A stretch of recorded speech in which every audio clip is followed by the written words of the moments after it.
You are now entering Maximum Driftcast, the only drifting podcast hosted by a Spanish soccer mom, a 30-year-old silver-haired fox going on 60, and finally, a 200-pound bowl of spaghetti with chimichanga arms. The champions, we are the champions. Cheers, boys. Hey, all right. This is what dreams are made of. Oh, yeah. Oh, yeah. All right, Nothing so like a nice tall boy. tall boy of spaghetti, because if you're not watching the video portion of this, You're missing out. yeah, you would. Hopefully, you heard our sound effects. We are celebrating our first Patreon goal here, which the thing we're gonna do was eat spaghetti out of a bag for an entire episode, and here we are. This is our spaghetti that was thankfully sent to us from our good friend Russell Johnson. He wanted us to review some spaghetti, and he sent us about 40 different spaghettis. So we're Jesus, that was terrifying. Oh, and there you go. There's Paco spilling on my floor God. again. Paco is making a Jesus. mess. Remember, Paco, that one time that you spilt a ton of what was it that you dumped on my floor? That was Corey. All right, well, I'm still blaming you. Well, you're running everything. All right, so I'm going to try to strategically pour the spaghetti into the bag. So you know what I do?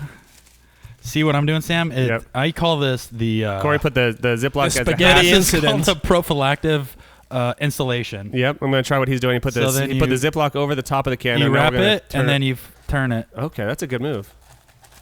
All right. I've done this a couple times. Obviously, you are very experienced about the whole spaghetti Wow, this on the looks freaking plastic bag delicious. thing.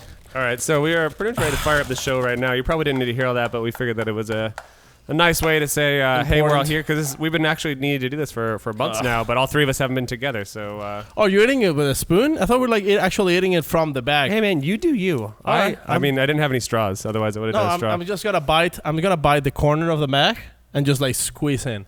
You're going to make such a mess, but go for it. Oh, let's see Paco. All right, so Paco's now biting I the need corner to of a spit. Ziploc He just bag. talked to Loogie. Look at this. Did you spit it on the floor? No, it's right on the table. Oh, God. So look at this. So you All bit, right. you bite the corner. So Paco bit the Okay. corner of the bag. I'm narrating Your for the mouth on audio it, only. Now he's sucking a bag of spaghetti like it's a... Oh my God. All right, well, welcome to Maximum Driftcast, the only drifting podcast where Oh my all God. the hosts eat spaghetti out of Ziploc bags, thanks to It's actually not that bad. thanks to their wonderful Patreon guests, Patreons. What you guys call them? Patreons? right? Patriots. Actually, Patriots. Yes. Seta Sederberg pledged $5 a couple days ago. Oh, Zeta. Zeta. Zeta Zeta. Oh my God, this is good. It's actually not bad, man. All right, so we are here together once again. It's been more than 1 week since we've been all together because of my stupid schedule. It's not stupid. It's not stupid. Your schedule is it's not stupid. It's dumb. Yep. But I'm back. Oh, Corey's biting the whole out of it. You know what it reminds me of? I'm telling you, that's What? the It way to reminds go. me. You guys are gonna laugh at this. Yep. It reminds me when I was like a year and a half old. Sucking on a spaghetti teat. Yep. I was sucking on Grammy's spaghetti teat. Mm-hmm. That's exactly what it tastes It brings like. you right back. Oh, now, yeah. Paco, Yes. I did listen to a couple of the episodes while I was out of town. In the Oh, past you few did? weeks. First time And listener. a quick note I just want to leave is I can already hear it now. You're chewing into the mic because the episode there with the Yes. with the Australian food, With the cookies. It was at least 60% mouth noises. Okay, there was a point. Okay. Oh, God. I got here before eating any kind of food during the entire day.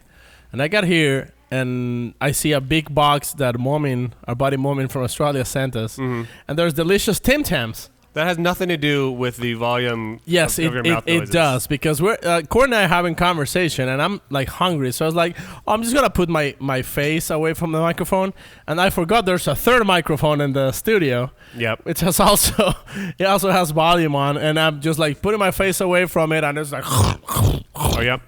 munching on delicious Tim Tams. Which, by the way, you guys want to hear something pretty cool? I guess. Okay, Noriaro Alexis sent us a message the other day. He told us the right way of eating Tim Tams. Anally? Are you guys Stick 'em up your butt. Are you guys ready? Yep. Yep. So you grab a cup of coffee Okay.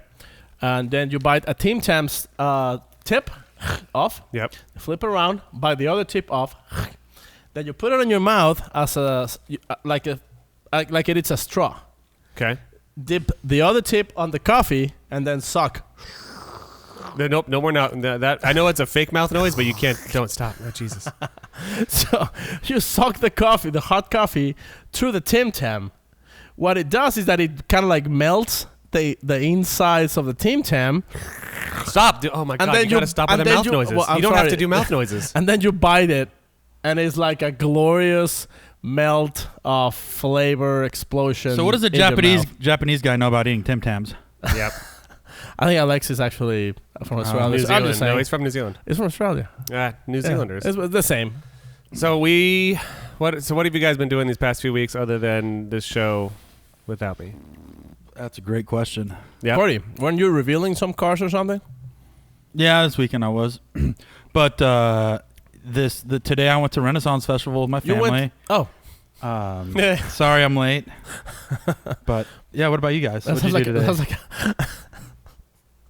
I thought that it was me who did that. Oh no! I went to the Renaissance Festival today. I wore my Star Trek outfit and I ran around with my tricorder. Yeah, I was Lord Boner today. I really like that they address you as Lord every Lord time you Boner. buy a beer. Oh, thank you, Lord, and Lord just give him Boner. $1. Oh, huzzah! And then what I do is I get my tall Michelob Ultra tall boy cans and I knight them. I touch each side of their shoulder. And then I kiss them on top of the head. Yeah. Hell yeah, man! Nice. So that's all I've been doing. Yep. Nice. Well, I guess I didn't went to the Renaissance Festival, and I didn't have like 6 drinks. Okay. Is that? Yeah. That means we're dealing with a Kind of lit. white girl wasted Paco. I'm more like Mexican girl wasted. Quinceañera Paco. Quinceañera Paco right now. Sure, yes. we can roll with that. I might kill it with some spaghetti. What is this? SpaghettiOs with Darth Vader. Yeah. So since we're actually reviewing these, what I have spaghetti and meatballs A to Z's, and I would say that from A to wonderful, they're great.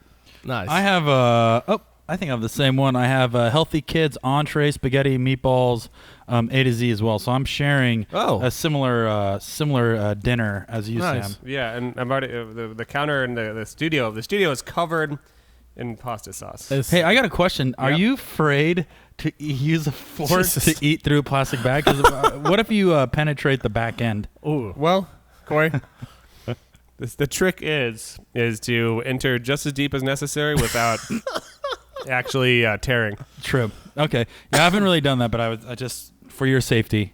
I now have the letter M in my lap. And the show is off to a great start. Do you guys have any drifting related stuff we want to talk about before we hopefully don't have any guests? And I just finished filming Drift Garage. Oh, good job, Corey. Yeah. It's been a hell of a week for me, guys. I wish I was tuning with Race Tune. Mm-hmm. I was with my friends in California. Mm-hmm. We took Drift Garage back to a house, guys. Imagine this. Yep. So Drift Garage, we did trucks. Nope. No.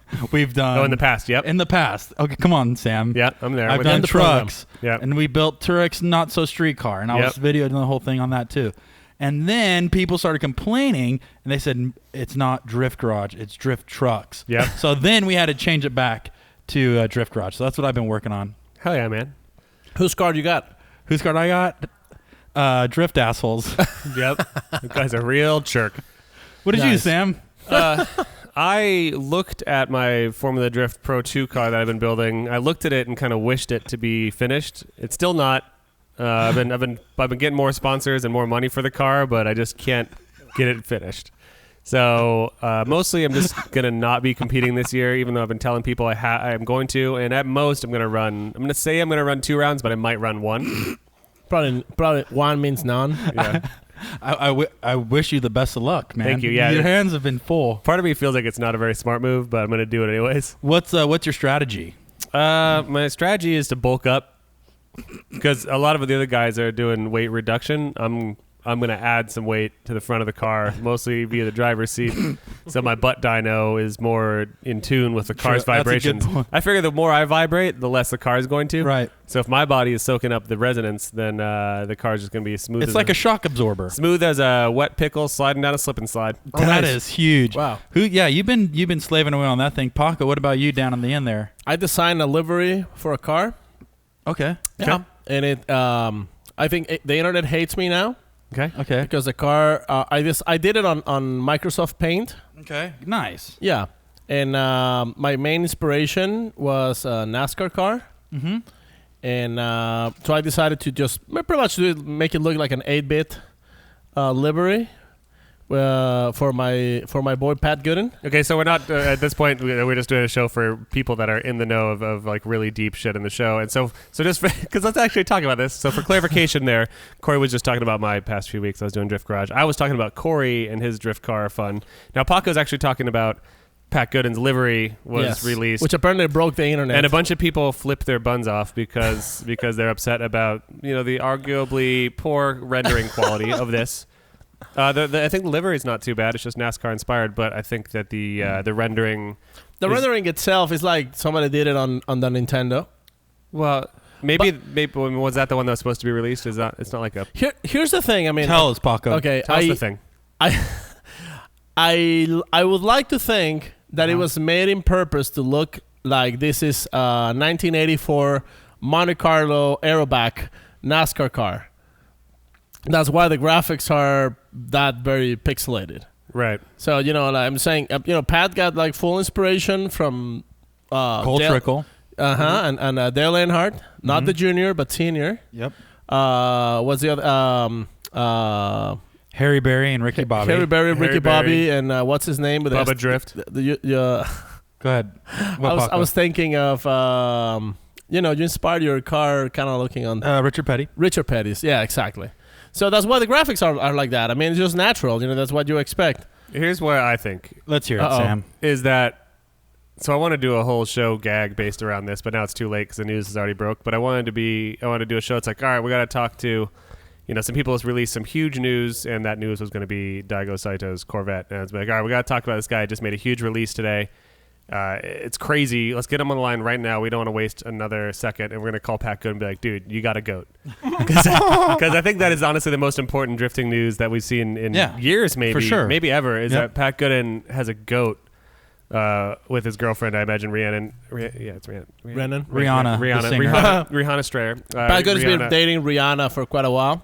Yep. And they got a goat, which I think is. I want to spend a whole show talking about the goat because what I don't know. It's the best. Think about it. It's Florida, dude. Just think about it. What is a goat? It's a creature that has 4 legs and hair, and it jumps around. Come on, it doesn't get any better than that. You're describing Pat Gooden perfectly. He's got legs and hair and jumps. I'm done with my first can. Jesus, Paco. All right, nice. Paco Slade can number 1. What are you going to hit next? So we got a can opener here we got some generics over here. We got the Signature Kitchens. I'll go with something with meatballs because this Darth Vader SpaghettiOs. Was that just pure pasta? It's pure pasta and sauce. Yeah. Did you feel the dark side inside of you? The dark side's coming out a little bit. Oh, I'm going for the jumbo. All right, Chef Jumbo. Why don't you fire that up? But let's go for it. Let's talk about Daigo's crazy Corvette. Now that's you guys, the bigger nerds about this stuff that's just for D1, right? He's not doing right. Yes. Correct, Sam. That's correct. Sam, you're absolutely correct. That is the vehicle he's using in D1 Japan this season. May I? Yeah, you may. So the car itself, it's less than a ton. That's 900 pounds. That's equivalent for Paco to throw in some sort of 1,985 pounds. Paco's going to call it that he drove a It's Corvette. not even 2,000 pounds. That's awesome. I kid you not. This is big because the car is not even 2,000 pounds. And if that was running it FD, still makes 800 horses. If that was running FD, he'd have to run 215 with tires. Do you know what a fun fact is? 185's probably. Here's a fun fact is like most 240s in FD are around 24 to 2,600 pounds. I think for the lightest one. For the lightest ones, like Odie's. Another fun fact is he's running like a 460 cubic inch Mast Motorsports V8. I noticed that. Okay, so isn't that crazy? Daigo is the most American drifter out there. I can do a rant. I actually might do a rant in a minute. Yep, do it. But before we do the rant, it's a Corvette, and it looks like I was looking at the hashtags and they tagged HGK Racing. Yeah, Kristaps boys made it. Yeah, Kristaps boys made it, and it was built off Sergey's Corvette, which when we talked to Kristaps on the last episode, they wanted to make a Corvette that was 1,900 pounds under On the last episode? Or not last, a couple episodes ago. Yeah, he Yeah, did couple say, seasons ago. He did say that. he did So drop the bomb. We talked to him like almost a year ago now. We had Kristaps on, and what he said that was their goal, and they did it. And yeah, there's a video on HKS Japan's Instagram page of Daigo He's hucking it in ripping. backwards. Dude, That car hucked is it insane. in backwards. Now, actually, last episode, or the episode within the last two, we talked about Japanese style of drifting, and we talked about Daigo's favorite cars are actually old school American muscle cars, and he has a collection of them. He has NASCAR V8s, he has Samuel Hubinette's Charger and Challenger. They have Dave Briggs' NASCAR Dodge V8. I heard he put a 2JZ on the Charger. He may have. I'm not sure. Yeah.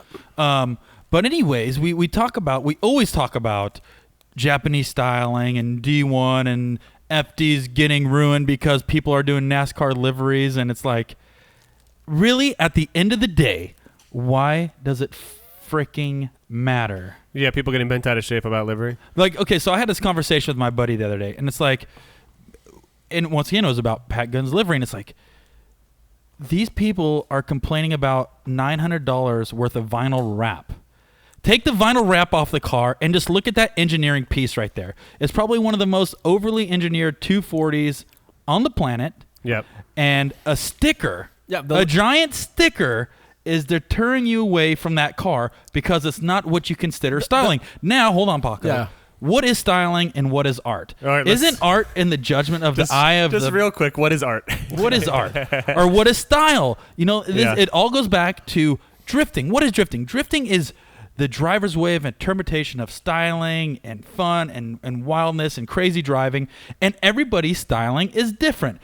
And I posted something on my Facebook saying, ranting about why do people bitch about liveries when it shouldn't really matter, because at the end of the day, everybody has their own interpretation of it. So I posted, somebody was saying that's not style, and I go, well, it's up to the owner of the car that's style. So I posted a picture of Mona Lisa and said, this is an old shitty woman painted, this is not art. And I posted a picture of Bob Ross painting mountains. Dude, and I'm like, Bob that Ross, is art. 100%. Dude, so it's like, who is it to say? Do you know what? You may not like it. That doesn't mean it's not fucking cool. If you know Pat Gooden, Yeah. Pat Gooden is a diehard NASCAR fan. And here's probably what happened though: is that Pat got he got his sponsor sheet for the year. Essentially, he put his program together, and he was so pumped that he actually had someone giving him money for his program this year that he just threw that together in clip art in like 30 seconds.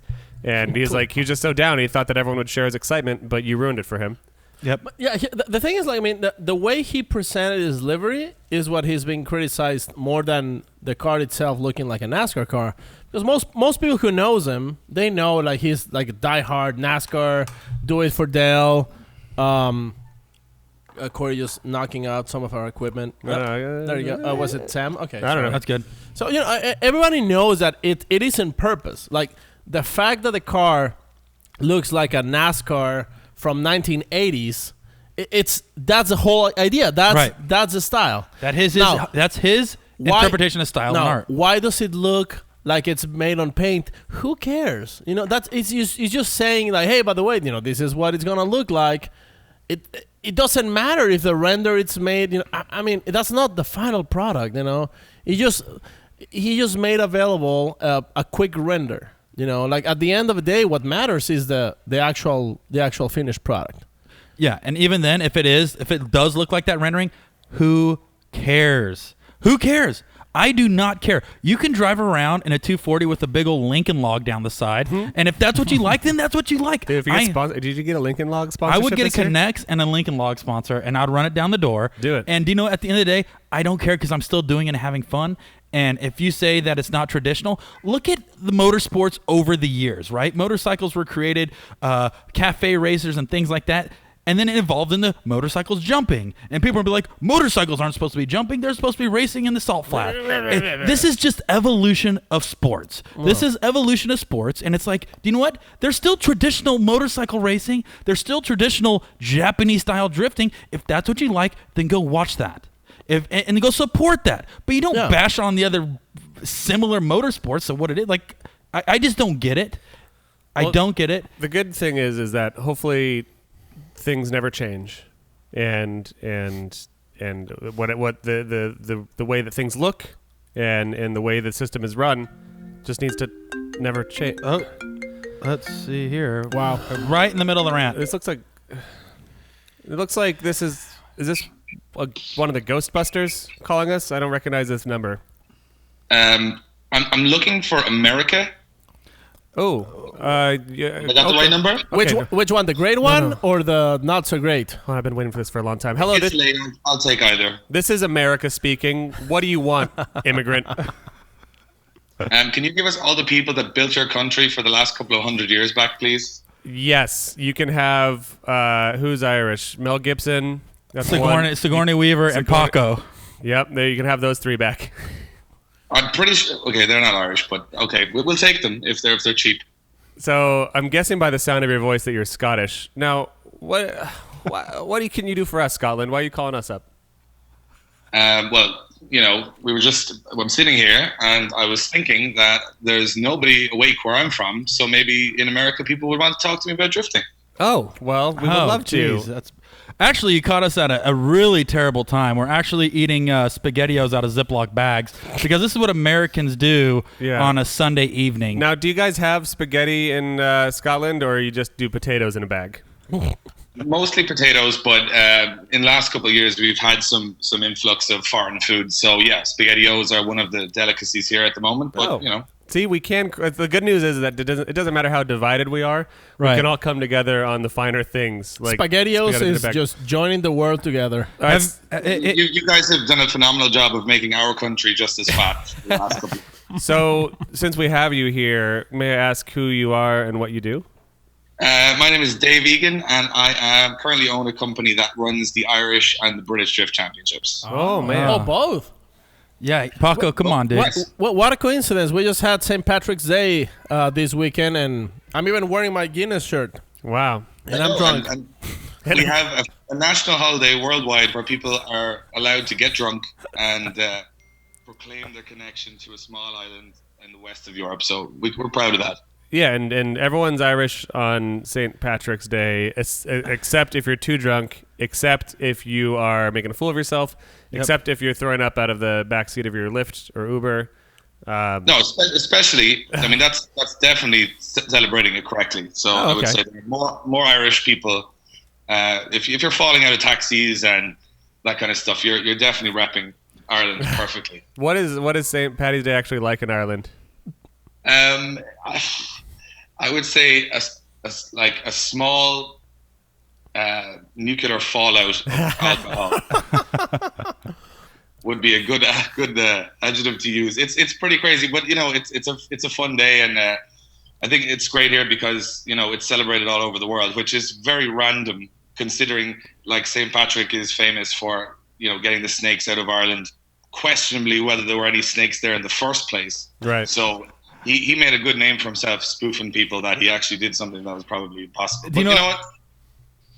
It works. Yeah, well, I actually went to a main city out here to go celebrate, and a couple of my friends were out saying they were trying to get the snakes out, but they're actually talking about the trouser snakes. Mm-hmm. And that's a different kind of problem. Oh, so that's not We have no saints associated with that. Okay, yeah. Then so we're just totally confused here in America on actually. All right, well, what it is. The good news is we have you for like a full hour, and we can just get down to the history of Irish heritage for the next hour.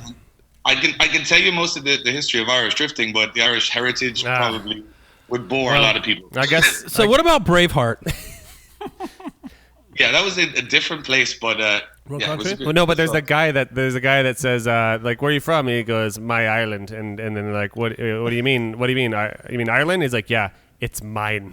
That's a memorable scene. The other thing I couldn't believe is actually how old Mel Gibson is, because he's been around. That was actually footage from that original battle, and he's like Ireland's national hero, right?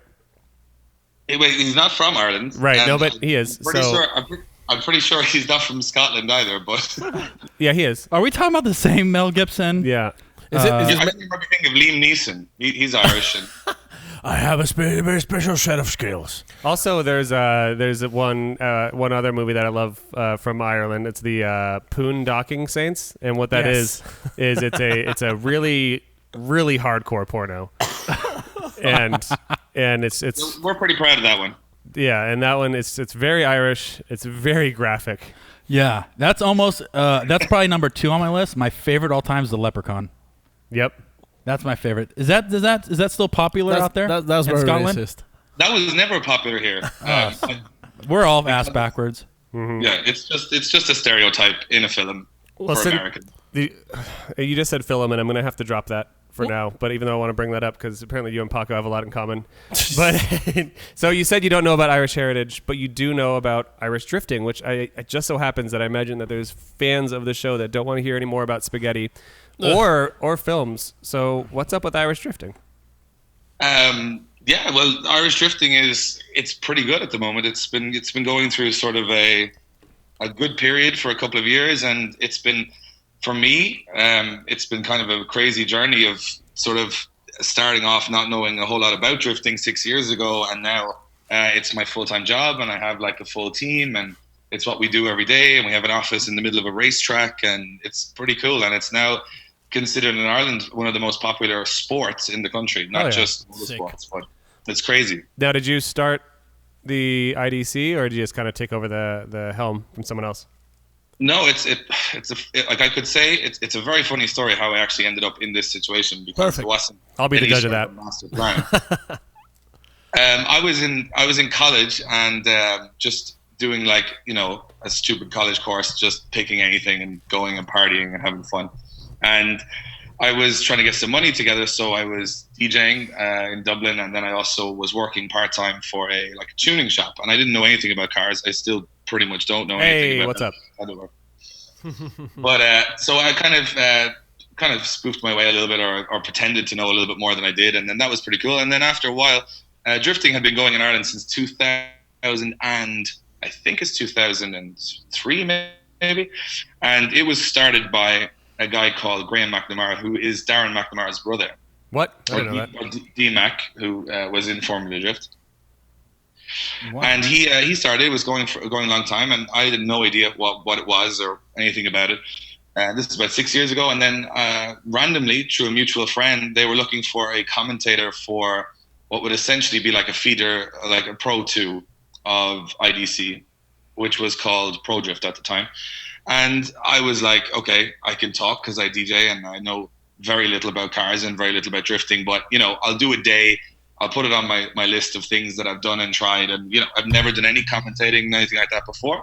So I went to the event, and the night before the event, I watched lots of Formula Drift and D1 and stuff, and figured out how people win things and lose things, and tried to figure out how it worked.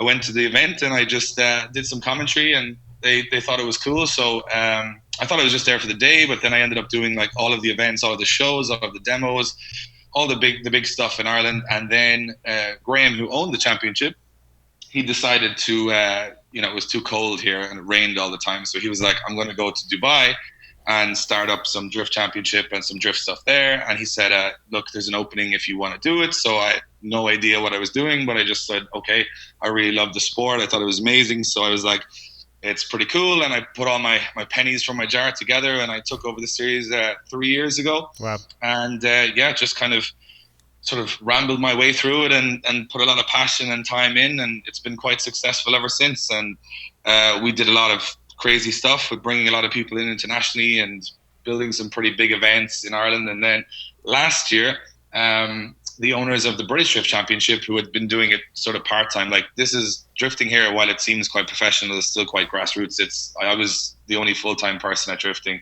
And then I said, well, if I took the 2 championships, maybe I could create a team and I could have an in-house media team and we could do something properly and professionally. And last season we took both championships over, and that's kind of where we are now. So it's been kind of a crazy road, and I couldn't say that I had any sort of master plan with it. It just, I just had really good people around me, and there's a great passion for the sport here and in the UK. So it's sort of, it became an amazing journey of big events, and we were getting like 12,000 people to live events for drifting, and we brought in like 20-something FD guys over maybe 3 years, and yeah, it's been an amazing journey, and I've been lucky because I'm sort of came in at the right time when all the drivers were like shit hot, like really, really good, really winning everything everywhere. So, and they were all like 13 and 14 years of age. So people wanted to come and see these crazy kids who are beating all the people from around the world. So it's been an amazing time for Irish drifting. And right now I would say going into this season for Ireland and the UK, and we kick off the British Drift Championship next week.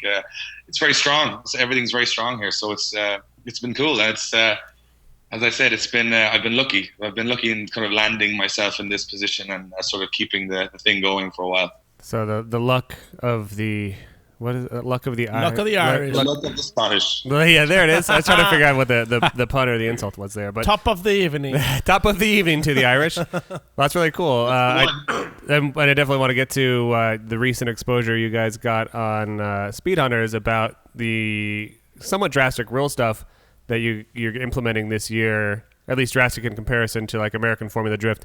But first, like how has a series differentiated from what the majority of our fans and us know, which is American Formula Drift? How has it been different and how similar? Firstly, I mean, I'm a huge fan of drifting, and I'm a huge fan of Formula Drift. I'm a huge fan of every championship and everything from grassroots to the top level. But I think the first 3 years I ran the championship, you sort of look to the rest of the world and say, what are they doing? What can we do?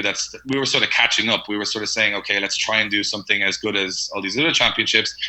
And then last year I kind of said, I felt worried that the sport was sort of, I mean, I could only speak for Ireland and the UK, but it was sort of plateauing because everybody was pumping more money into the cars. Everything was getting more competitive, but the sponsorship wasn't rising to the same level. So people were, I think if you're in drifting in any situation, if you're a series owner or right to a guy who's a grassroots drifter, just drifting a 150 horsepower car, you're putting a lot of self-sacrifice into it. And I felt, how long will everybody put self-sacrifice into it before it starts to go the other way, where people start to say, for so long the sport was promised to be the biggest thing in the world and it was the fastest growing motorsport, and then it sort of, evened off. So I went and looked at a lot of different championships, and I went to Irwindale, I went to Poland, I went to loads of different countries just to research and see, could I come up with my own interpretation. And I felt that there were certain, shortcomings with drifting that I think from a series organizer point of view, I had to change to keep it moving to the masses. And I think that's where we're at with drifting now, is that we have a lot of people that know it and love it and it's their lifestyle, but it's not growing as fast in the last couple of years as it has been. So I said, look, let's not be arrogant about it and say, why aren't people coming to watch it? And they should be, because it's amazing. Why don't we change it to make it a little bit easier for them to get into the sport, which was to change the rules, to make it more transparent, to make it more entertaining, to make it faster, to make it, more exciting for people to come and watch so that they get hooked in. So in changing the rules, we essentially looked at it from a number of ways and said that the run time was probably too long on a drift event because, right, if you want the next step for drifting, it really has to be live TV. And you can't go to a live TV network and say, hey, my show might be an hour long. It might be 3 hours long. Who knows? So they're not going to go for that. So I said, look, let's try and put it in a way that shortens the show, keeps it more exciting, keeps more cars on track, keeps more people interested.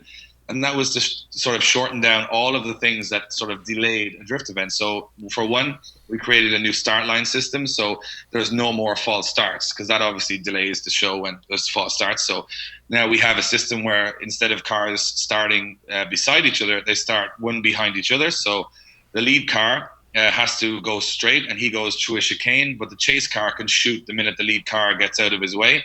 So it's up to the chase car. He's got a big advantage there to jump the lead car, and as long as he's behind him on initiation, that's fine. So there's no more false starts. 5-minute rules is something similar to what Formula Drift do. We have 1 5-minute rule. So hold on a sec. Sorry, I want to stop you there just because we want to talk about these rules individually before we go down the huge list. And of course, feel free to chime in a second here, guys. It's not that big. No, well, I mean they're massive changes. Come on, I mean compared to at least American drifting, how I know it. So I don't know what the IDC rules were previously, but they were quite similar to Formula Drift in a way, and they were a little bit maybe more transparent. And I think it was recently that Formula Drift started, the judges started to explain the runs, but always in Irish drifting, they would explain every single run. And if two judges had a disagreement, they would have that disagreement for the audience. And I would say my first time watching IDC on the live stream, that was one of the biggest things I took away from that. And this was probably 2 years ago. I watched when Forsberg was over there, and that was really interesting to see the judges discussing that stuff. And that's even things that we've talked about with like Ryan Lantain, the judges out here, is we've compared it to your guys' series in a degree where you watch a live stream and you could see the judges debate and explain. When it was Formula D, it was more laid out like, oh, this is why they went against each other, but it was very vague and very little detail. And this is also with the drivers listening. Like they even get off their cars and they're facing the judges. So the judges are addressing the drivers. So they're telling you, well, you did this, you did that, and the next round you did this and did that. And that's pretty cool. Well, is that true? Do they address the drivers directly? Or are they talking to their spotters, or how does that go down? Before we get into the rule changes. Oh, the judges. Well, I think it looked to me that like judges get a lot of stick, right? Every series, people will disagree with them, and the internet will explode with people saying it's rigged this way or that way, which I genuinely don't believe. But I think a lot of that comes from a lack of communication from the judges, right? Who give their information to the drivers in the driver briefing, but then the audience has no idea. And generally, the commentators don't have an idea down to the finer details. So we kept it quite transparent that they would explain it. And it also puts pressure on a judge that he has to explain it to thousands of people. So he has to be pretty sure of what he's saying.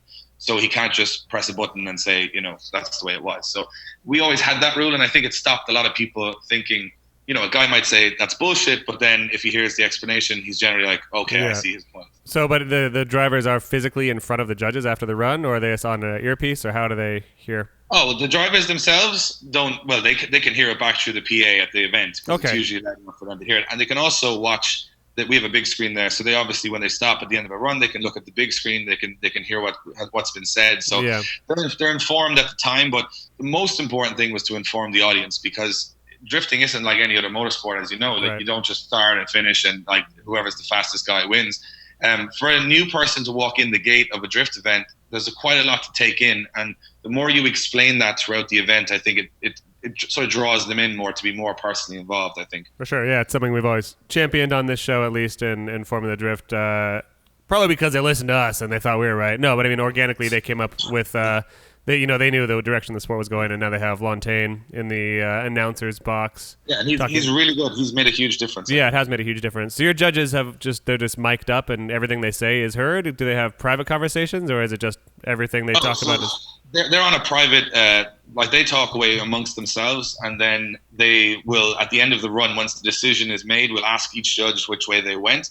That was the old system. We have a new system this year, which I can get to. But so the old system was they would eventually give their decision, and we would ask a judge or the judge, say a judge what he thought, and the other guy, if he disagreed, we'd ask him also. So they would have that sort of discussion of why they went one way or the other. So David, so when they're doing the discussion, do the judges have an opportunity to speak with each other while they're judging? For example, if a group of cars completes a pass, can the judges look over and communicate about that run before they actually make a decision, or are they kind of in silence before they make a decision and then they debate?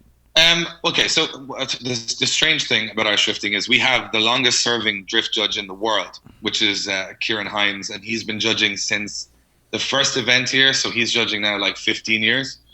So he's a very technical guy with drifting, and he's the guy who designs the tracks and all that kind of stuff. But they'll discuss it because he says that you make your decision based on your opinion, but 6 eyes are a lot more efficient than 2 eyes, because he says your eye is naturally drawn to a certain thing in the battle where someone else might be looking at something completely different. And then of course this all became a lot easier when live stream replays came into play, because they don't have to discuss as much with each other, because they can just watch it again and see something they might have had a disagreement on. Right.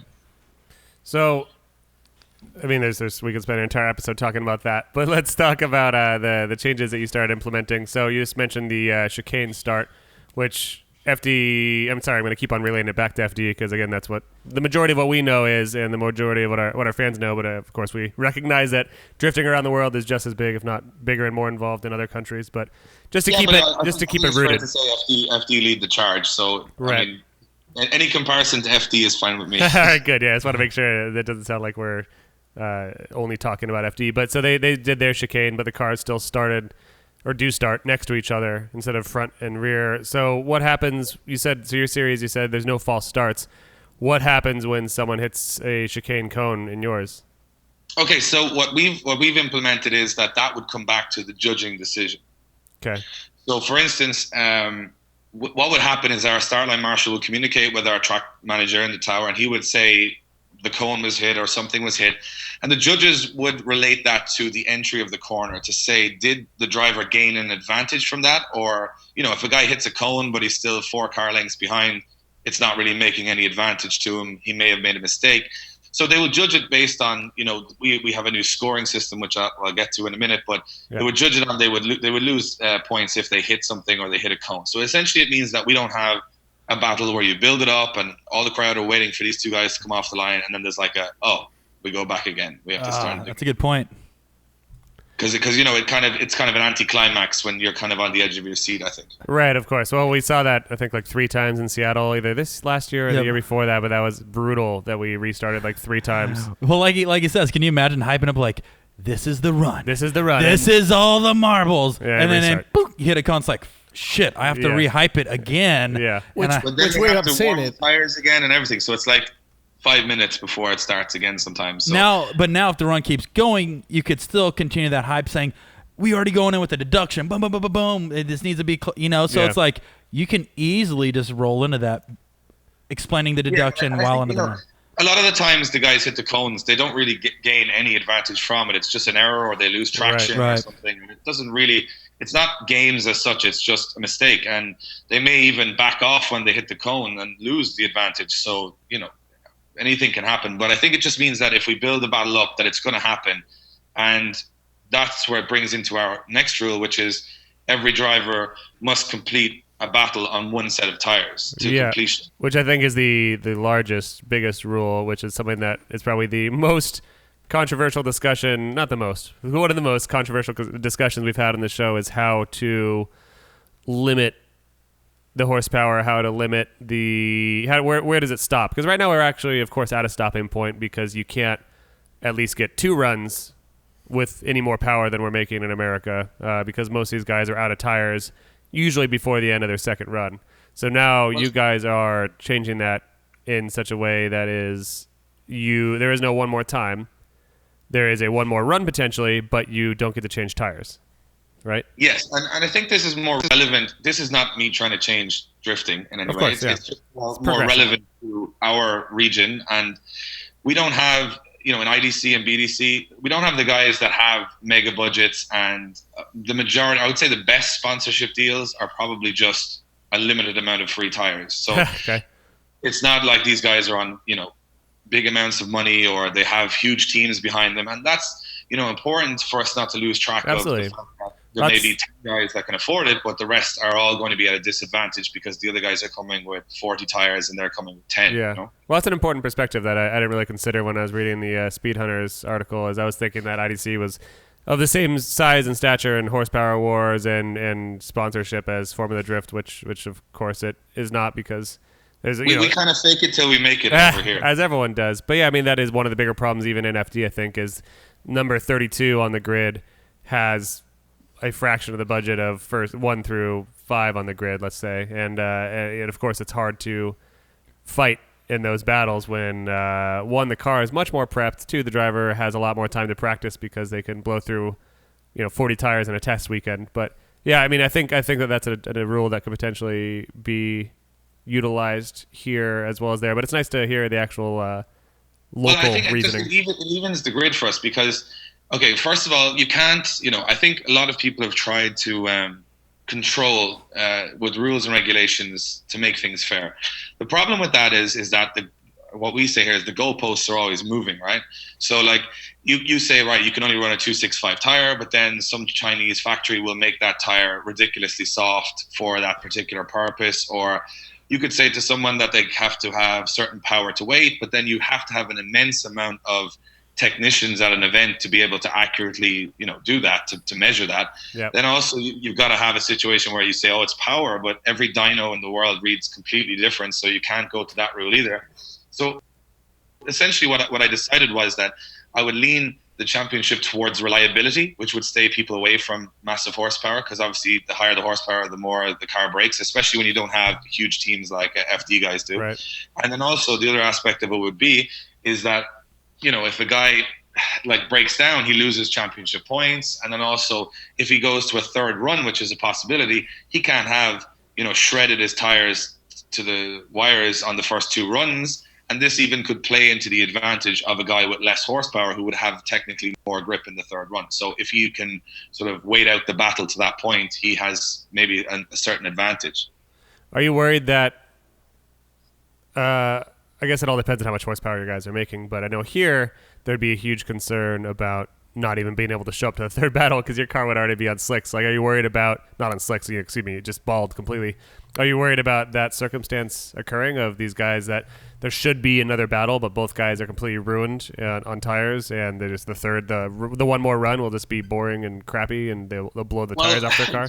This is again something that suits our layouts and our tracks here. We don't have an Irwindale. We don't have huge circuits that have massive pulls around the corners. They're smaller circuits, and we've obviously not made this decision just sitting around with a few beers. We looked at it last year, and all of the top guys who are running 700-800 horsepower all said they could do 3 runs no problem on a set of tires. But if they wanted to get rid of a set of tires in 2, they'd just drop another gear, and they could easily.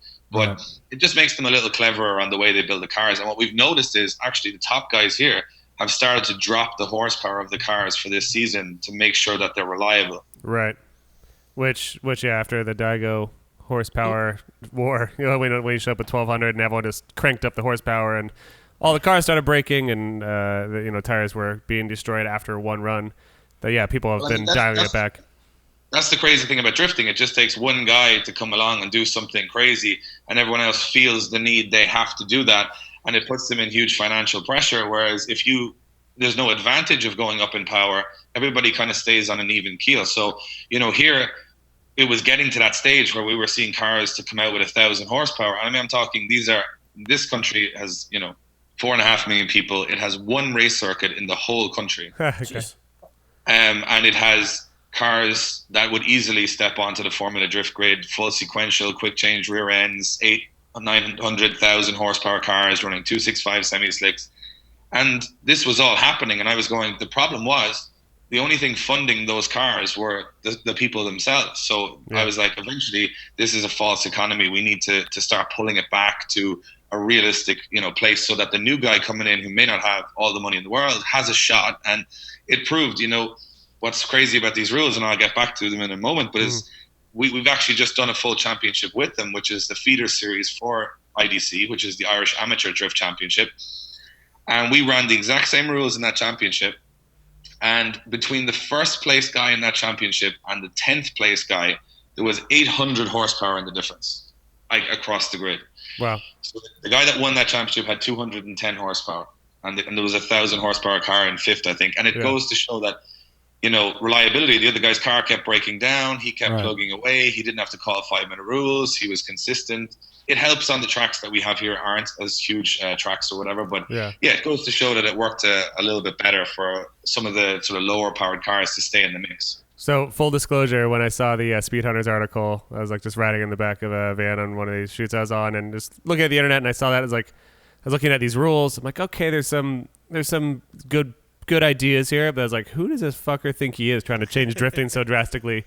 But hearing you talk about it now, it makes me realize how wrong I was, because of course drifting in Ireland is very different than drifting in America. But the core reason why you're doing it is to help out the little guy and to make it a better show to watch, which of course I think we can all agree with.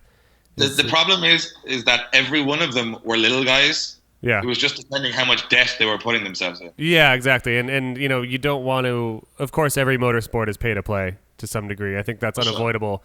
But, you'd hate to discourage new drivers from the sport, if competitive sport, unless they have $2 million to blow in the next 2 years, Yeah, and I think for me, it was just to give the underdog a chance, to give the guys, who have just raw talent and may not have all the money a chance. I think that's what the audience, if you look at drifting and where it's going, and it has to be the audience they're the power in drifting. It's not the drivers or the series, it's the audience, because the audience dictates the budgets, the audience dictates the sponsors. So to make the audience as happy as possible, I think they like to turn up to an event where anybody could win and everybody has a chance. Right. And now with the series growing more and more, how is the sponsor involvement with drivers? Have drivers been being able to pick up sponsors out there? Is there more automotive companies or companies outside of automotive that are getting interested in the sport? Do you see a a future in IDC where you can get these big name sponsors where you're not too concerned about budget? Well, to be honest, it's a strange one, and again, it comes back to where we are. I mean, if you look at it from a sponsor's point of view, Ireland is a very small country with a very small market. So you could have the best drivers in the world, you could have anything you want, but they'll look at it from a piece of paper and say, hey, there's only 4.5 million people in this country. How much do we sell?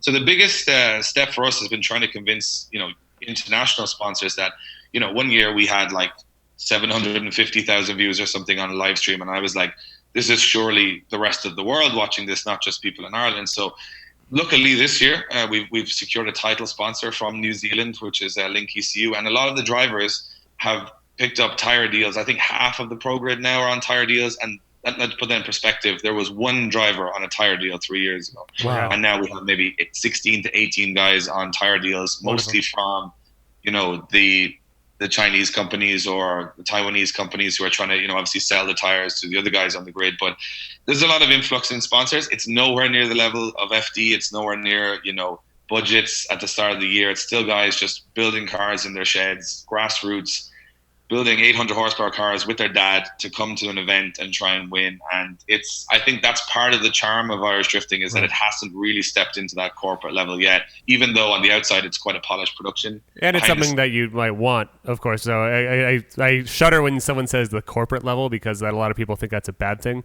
But it's a good thing. Yeah, it's a great thing. Well, that was going to be my next question is, you have a series like yours where it's, we're willing to cut costs, let's try to get everybody involved with the sport. And then you have FD, which is, big guys, find the big bucks and let's go do this. But spectators, in some degree, would look at your series and be like, this is what drifting is, right? And then you have some fans that look at FD and be like, this is bullshit. They need to be like IDC because anybody can get into it. Everybody has an opportunity. What's your thoughts on having an organization like FD where budget could be huge versus a smaller series? Because a lot of people, kind of butt heads at FD saying it is, you're spending $500,000 a year to go drifting. But real quick, let me just tie on a quick just to Corey here, is though there's many people as well that would say that drifting is Formula Drift, and the other stuff, absolutely. And the other stuff is, it's fooling around in race cars. Not to say that it's not competitive and not crazy, but it's not like the Premier League. It's like the indoor football versus NFL thing. So there's both sides of the coin. I just want to make sure that we're not implying. Oh, absolutely. Yeah. Yep. And I think I agree, and I think that you look at Formula Drift as the pinnacle of, and I would honestly say it is the pinnacle of drifting worldwide at the moment. I just think that you can't. This is where it comes to with all the FIA stuff, is that I don't think you can paint every drift series with the same rules and brush, because they're in such different climates around the world, such different stages of growing, such different populations, and such different culture that I think a lot of the time I see people comparing championships, it's kind of void because of they're so different in what they're trying to do and where they are. I would agree with that 100%. And I think a lot of the fans aren't used to that or don't understand it. Like, honestly, I wouldn't really think about that. You do look at the scale of Ireland and how many people and actually the type of attendance you can get there versus the type of attendance you can get at Irwindale. It's much different. So it's easier for companies out here to say, you get 25,000 people at Irwindale, this could be a big investment, when it's all relative to the amount of people you can get into your area. Yeah, well, I think if you look at it from, if you say 25,000 people at Irwindale and America has a population of 320 million, and then you say 10,000 people in Ireland and the population of 4.5 million, it's still relevant because people would think that's a huge success for Ireland. But then you also have to look at, in the US, the competition of so many sports, so many things that are going on all the time, whereas in Ireland, there isn't as many things going on. So a lot of people are drawn to drifting because there isn't as many options. Yeah, you guys have that game where you throw like rocks at each other's heads and drifting. Drinking knuckleballs and slingshots. Knuckleballs, slingshots, drifting. It's drinking or drifting, or then drifting, then drinking. Pup fighting. Pup fighting. We got to fight seal pups. Yeah. And then you have Conor McGregor from UFC, and that's about it. Ewan McGregor. There you go. Are you fighting Connorson? No, we actually we're trying to get Conor to an event soon to come drifting. He's into it. He lives about 15 minutes from our national circuit, so he's interested to do something with drifting. You get to do that, Irish Drift Championship becomes the hottest thing on earth. I would fly out there. I would fly out there in 2 seconds. Yeah. I just don't think you can tell Conor McGregor what you think he should do. Because So on that topic, though, real quick about the numbers is in America, I'm constantly being asked by people in taxi rides or just nice people in the airport that notice I'm carrying a bunch of crap. They're like, oh, what do you do? And I'm like, I'm a videographer. And they're like, what do you shoot? And I'm like, drifting mostly. And I'm like, do you know what that is? Because they nod like they do. And they're like, kind of. Like there was that one movie, but no one really. Most people don't actually know the sport yet, unfortunately. In Ireland, is that not the case? You have a much better exposure. Like if I go down to the pub and say, I'm a drift videographer, a lot of more people would recognize that. Well, again, obviously, it's a smaller country, so there's a lot of people would know it's very popular, and the videos get shared quite a lot around the country, and also it's covered in the national newspapers here. And now this year we have national television, so that our national television, right? Just to put this in perspective, has 4 channels. Like that's our national. We only have 4 channels from Ireland, so the rest is all digital. So. It's a hard market to get into when there's so little. But we're there this year, and we're now the number 1 motorsport followed in the country with number 1 sport. God. I think the crazy thing is James Dean is the top. He's in the top 5 most followed sports people from Ireland. Yeah. Wow, that's cool. It's next to Which is Conor. pretty cool. Yeah. For a first sport, again, that not many people know a lot about, but it's been a long journey, and we've been pushing very heavily on it. And our big advantage here is that we've aligned ourselves with the only race circuit in the country, which helps.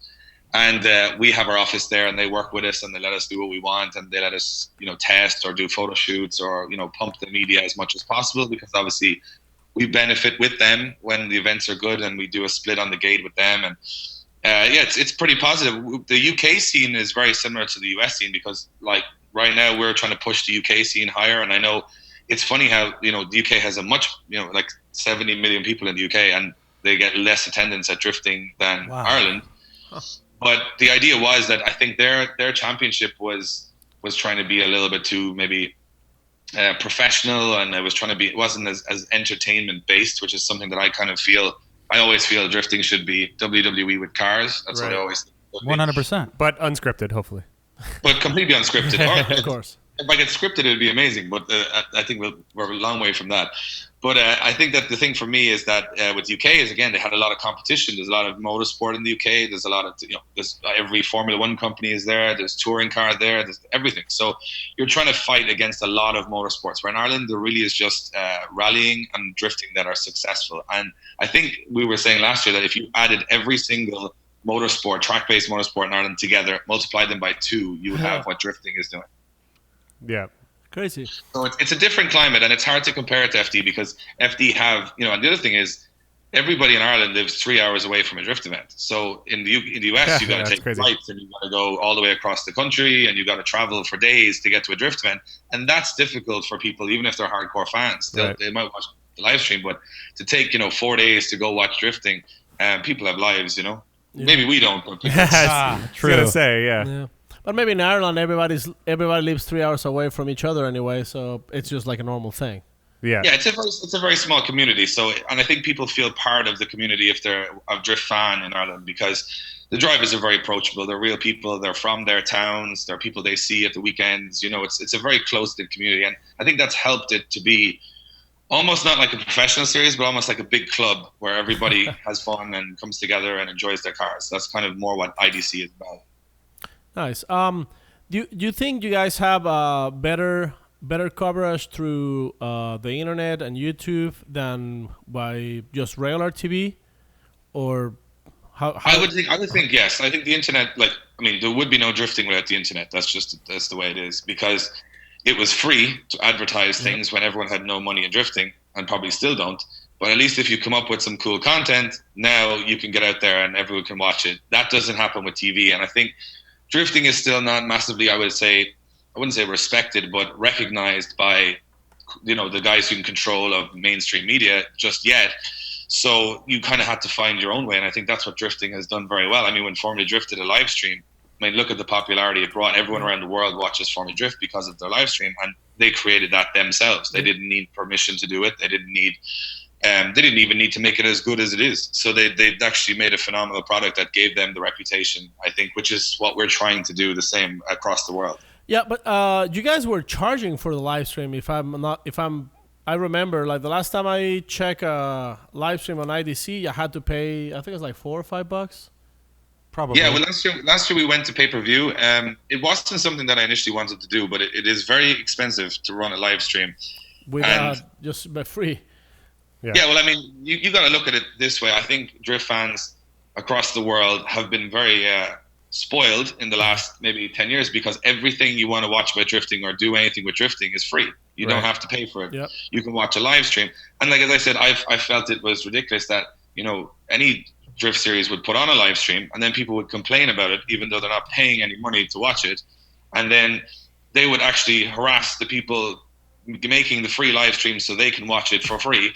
And I kind of said, it was costing us a lot of money. We didn't have the sponsorship backing. And I think you take that risk when you go, okay, I either get the sponsors who pay for the live stream or I pay for the live stream myself with no sponsors. And that's not going to work over long term. So luckily, because we did that and we sort of maybe didn't get as much reach as we wanted to. Obviously, you lose a lot of fans when you go to pay-per-view. But it worked. I mean, a lot of the fans still paid, and it paid for the live stream just about for the whole year, which was what Spen's supposed to do. But then Link ECU came on and said, we think the world needs to see this and we want to put our product on it. And they had a good conversation with us. And I said, look, it's going to cost this amount to do it. And they said, we'll cover the cost so the world can see it and just tag our name on. So it was the best of both worlds, and it worked out really well. So is this year you're going to do a free stream? Well, yeah, free cool. stream. Consider thank you to Link. Yeah, like they're paying Link ECU. And once again, we're not complaining about $5 at all. No, I thought it's totally worth it. Because it's totally worth it. And that's one thing we got to let the drift audience know is like, do you know what? We're already spending everything we can to stay in this.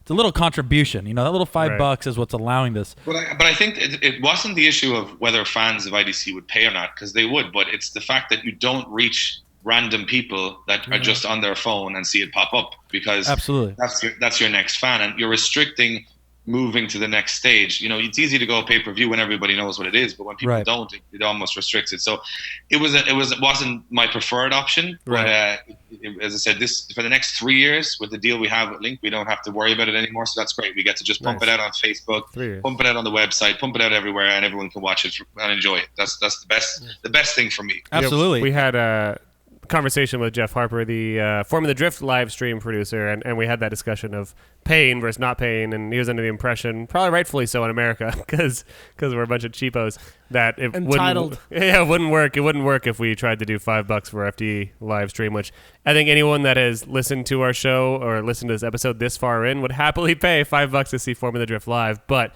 that's still a small demographic of the drift community. That's the diehards. So.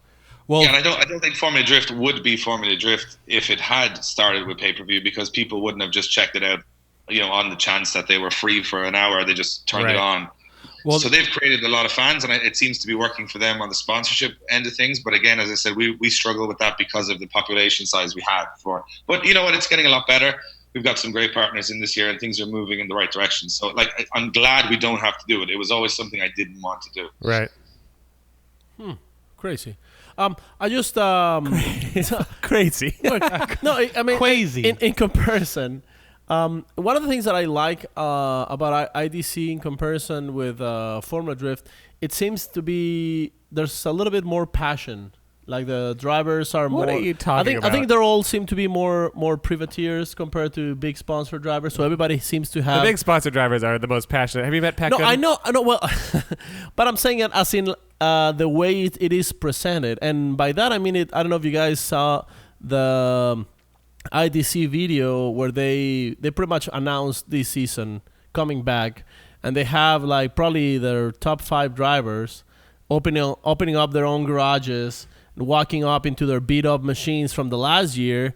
And all this is with the background of Johnny Cash singing Hurt, the cover from 9 Inch Nails. And it was probably the most chilling video, drifting-related video I've ever seen in my life. Like, just remembering it makes my skin, like... Well, that does sound awesome, but that's a good filmmaker playing with your heartstrings. That doesn't make them more passionate than our people, dude. Yeah, but in my opinion, that reflects the entire how to say the entire have you been to Ireland, Paco? No, but I've seen IDC. I've been subscribed to them, and I really like it. Every driver, you know what I'm saying? There's no Vons, there's no. Wait, you saying Vaughn isn't passionate about drifting? Yes, but I mean, Vaughn has a huge team. Well, think about behind that. him, Think you about know? if you had that Johnny Cash song "Hurt" and you see Forsberg and Vaughn on their computers sending sponsor emails. Yeah, I mean it's less exciting. Yeah, it's less exciting that I'll way. talk to my video guy and see if he can make it happen. Yeah, I was gonna say because speaking about passion with drifting, I just spent the week with Forsberg and Turk filming Drift Garage, and it was pretty damn hard to get them to pay attention to the camera to do scenes at times because it's 2 weeks away from Long Beach, and not only are their cars being built still, but they have to, of course, do sponsor relations with, at this point, dozens each, which, of course, it's a good problem to have to do this stuff, but they're very passionate. And then All right. testing. Yeah. They're very passionate. And Forsberg's supposed to Paco. be testing But this I'm not. weekend too. But I'm not saying they're not. I'm just saying. I know what you're saying. The I'm giving you a hard way time. The the whole thing production- is presented. Right. You know, they seem so much professional than compared to other drivers that they almost seem like they're just like these That they don't like it driving anymore? machines. You know. Yeah. And shows like Drift Garage and other kind of videos where you can. I mean, and even this show where you can get to listen to Yeah, other the drivers. passionate en corazón en fuego. Yeah. You know, you get to realize that, but in my opinion, it just seems that IDC itself presents more of a you know. Like it seems like a very close knit organization, Yeah, so- Okay. close knit So, group. David, the 5-minute question we have for you is: are Irish drifters passionate? Well, I think they are for sure. And I think, to be honest, there's a couple of reasons. I think to not be sponsored and to spend all of your money and time crashing into things for no financial reward, you have to be, or you're almost insane or very passionate, Right. or a bit of both. Hey, that's But where I think- my stupid work entity came from. Drift Idiot is the entire idea that drifting is silly. It's stupid because it's It a is stupid. ridiculous thing. But Yeah, and I think we all kind of accept that in Ireland, that it is probably the stupidest way to spend your time. But yeah, it's also a great purpose for a lot of people here. You know, it's given them a big social scene. It's given them a lot of friends. It's you know, a lot of these kids come along and they're quite shy and they go out in front of 10,000 people and they're doing interviews and they're doing all this stuff. So it's been a great character building process for a lot of people to do something that we made a film 2 years ago called Heroes for the Weekend. And that's very much what I think these guys are, because they Yeah. work very normal jobs. They're not like, you know, out testing cars during the week or putting together fancy videos. They're just going to normal jobs. I mean, we had Daigo come here and he was beaten in the top 32 by a guy who went and just got back on his combine harvester the next morning. Nice. Like that's, and I think that gives these guys a bit of a real life kind of element to the people that watch it, knowing that they're just real guys trying to have fun, and I think they appreciate that. Will it change? It may, and it may go exactly the same way, but I think that the passion as well is also, and Paco talks about the way it's presented. I think we're one of the few drift championships in the world that has its own in-house media team. So we have full-time photographers, videographers, bloggers, and that I think gives a much more personal touch because we can actually direct the story throughout the year. So I think Formula Drift kind of relies on all of their drivers creating their own content. Absolutely. Well, we kind of tell the story for the people watching look, at the end of the day, if a guy is sitting in the grandstand and he's watching drifting, you have to make him give a shit. So you have to give him a backstory. You have to give him what's good about this guy. Why does he not like this guy? What power does he have? Who's the underdog? Who's not? Where did he come from? That they need to know that because they absolutely. Well, FD actually does have an in-house media team that does all that, or is supposed to. But judging by the fact that you haven't seen it, might be revealing of something else that I do not know anything about the in-house production stuff. But we do have it. It's just the footage is not always. No, I think they do, and they do a lot of great stuff with their TV show and stuff. But I think we more like to look at it from like we're building a fight before every event. So we get the drivers talking about each other. I would agree with you 100% on this. Yeah, they are better explaining and telling stories than FD is. Like you look at an FD highlight reel. It's half the time there's not much explanation. It's dubstep music from 5 years ago. And it's not explaining what's the cars. significance of this guy versus this guy. It's more of like, once again, 1996 dubstep or Tiesto, and then it's two cars drifting, and then some dude getting a crown. And then some film defects, like going across the screen, which I hate talking shit on other video stuff, but I want more storytelling. I like That's it. That is it. It's ultimately building up a storyline for at the end of the year. Each battle matters. If it's top 32, 16 to Final Four. Get people fired up. We had a battle two years ago, and Luke Fink from Australia came to Ireland to drive a car here. And Luke is a very brash character, and he's quite arrogant, and he plays well to the cameras and to creating hype and a stir, and I love him for that.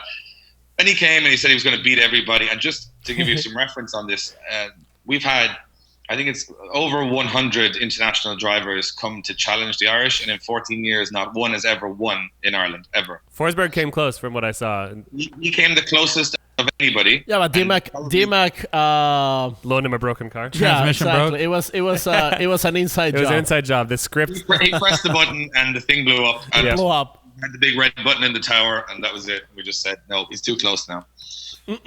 So But I think a lot of it was Luke came there, and he went up against a 15-year-old school kid who had the whole of Ireland wanting him to beat this guy, and there was we told the story in the film, but he basically went into the first corner, and everyone thought Jack was going to buckle under pressure, and Fink went into the wall and wrote the car off. And then when they called the 5-minute rule for the second run, Jack's dad fixed the other guy's car for him so he could go back onto the track to actually finish the battle properly. And I think that just wouldn't happen anywhere else other than Ireland, I don't think. It would happen in America. I think so. It could happen, but people will, we've been at battles, we've been in events here where people will eliminate themselves from the competition to give other people their car if they're in a championship. We've seen a couple of those. Yeah. Let's say in FD in Irwindale, you're not going to see one team helping fix the other team's car, probably. But that's not to say. But that's not necessarily true. If I was going to say if it's buddies, if it's not a rivalry, like let's say it was Vaughn and any of the Drift Alliance dudes, or if there's any other good buddies in the series, and they were sitting on the sidelines and they thought that it actually could help without getting in the way, I think you would see that. But yeah, I do. I think you look at the pressure that those guys are under. They have sponsors, they have teams. Yeah. It's a different, in Ireland, the guy just has his car. It's not like anyone else is involved, and it probably doesn't have any sponsors on the door, so it doesn't matter. So it's just, I think there's more heartfelt stories. There's more kind of grassroots stuff happening there because they can, not because the guys in FD wouldn't do that. Yeah, I understand. It's because it's a different climate. It's not as easy for them. And I think, meeting so many guys from FD, and I know we're talking a lot about FD, but I've met a lot of the top guys there, if not most of them. And I was just recently in Dubai with Chelsea Denofem, Matt Field, and those guys. And, they're really interesting characters, like fun guys that you would talk to. And I think this show that you guys have really brings that element across of all the drivers being fun guys. But I was going to say Matt Field and Chelsea, though, those are probably arguably two of the most arrogant guys. Yeah, maybe so. But it's still a lot of fun, though. Yeah.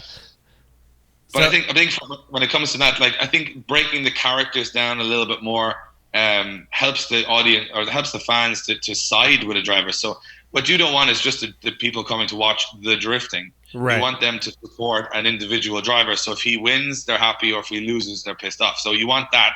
That's what happens with a boxing match, or that's what happens with a football team. You want people to take sides. Nobody ever turns on sports and they don't know either side and sits there and watches it for an hour and a half. Yeah, you got to have investment, and it's you got to care about it a little bit to want to see how it plays out.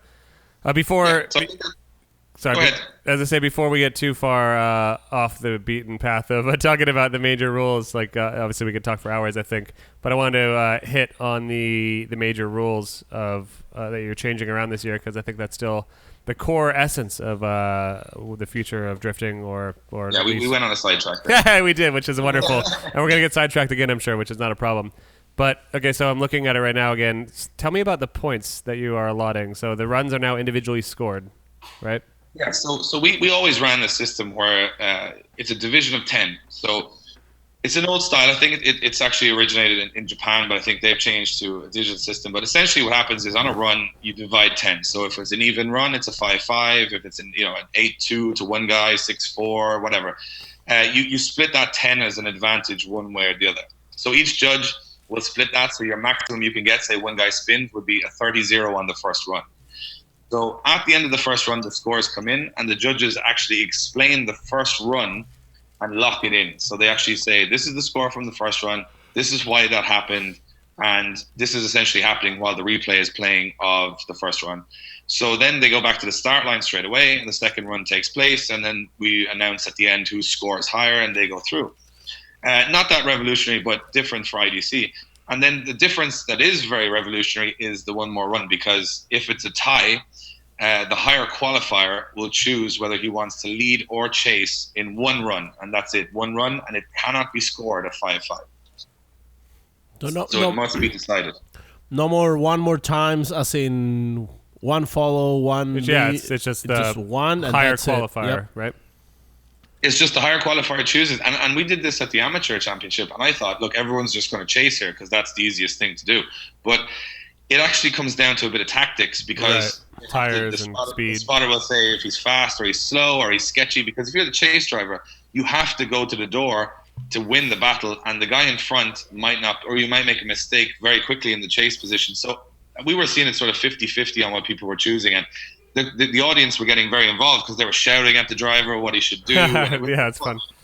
See, that's a rule that I would not mind seeing in FD, because I think once you start going into multiple one more times, you're kind of getting run down. Not only does the show slow down, I think, a lot, and it oftentimes makes the top 32 or the final battle, like, you have to run it out longer and longer and longer because these guys are doing tire changes, and if it's not evident in the first battle, oftentimes it's not evident in the second battle, sometimes it's not even in the third, and then they're just forced into a decision because, like, crap, we've already done one more times, we got to give this to someone, and at that point they're nitpicking so hard that it might not even be a fair choice. So I would not mind seeing the one more run in FD. However, I do not think the tires would survive, so I'd be curious how we implement that. Well, that's the thing. Do you guys allow a tire change for that one more They run? do not.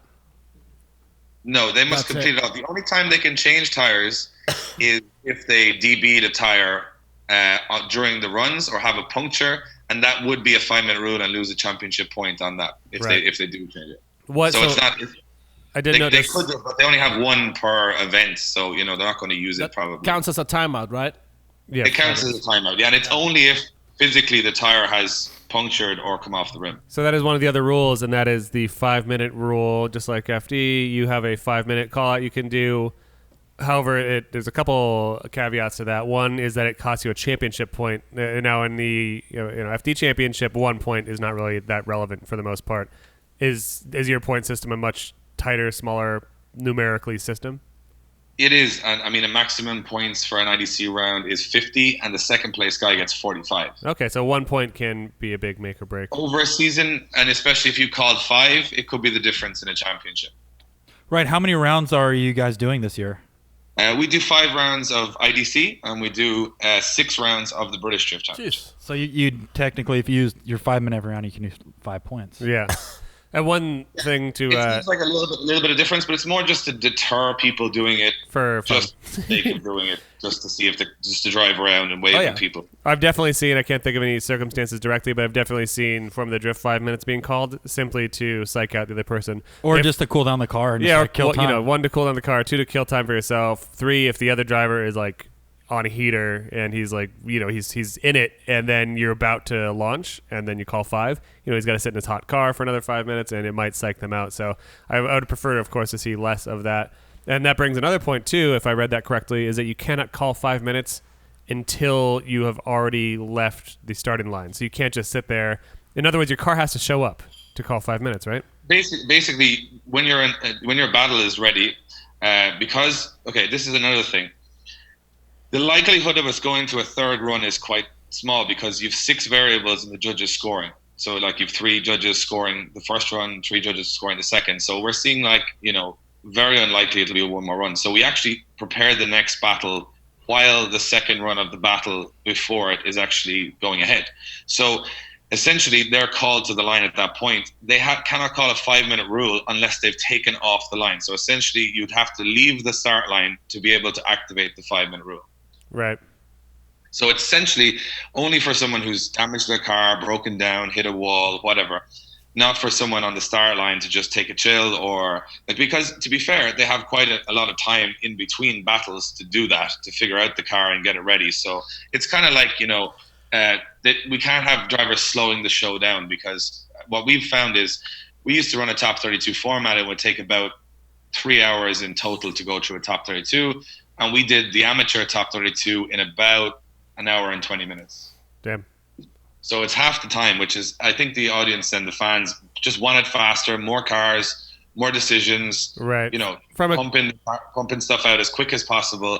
And, you know, like the big thing is you want like that finale. So I know that it's going to go a maximum of 3 times. And if it's a third run, you know that in the next 30 seconds, one of these people, irregardless of what happens, is going to win the battle.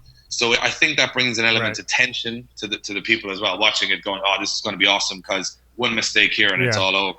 Well, also that makes sense for the newer spectators to understand what's going on. Yeah, it's been really tough to explain to some people why there's one more times, what happened, who just won that last battle, why are those guys going off the track all slow and quiet, why is no one cheering? It's tough with as many one more times as can occur.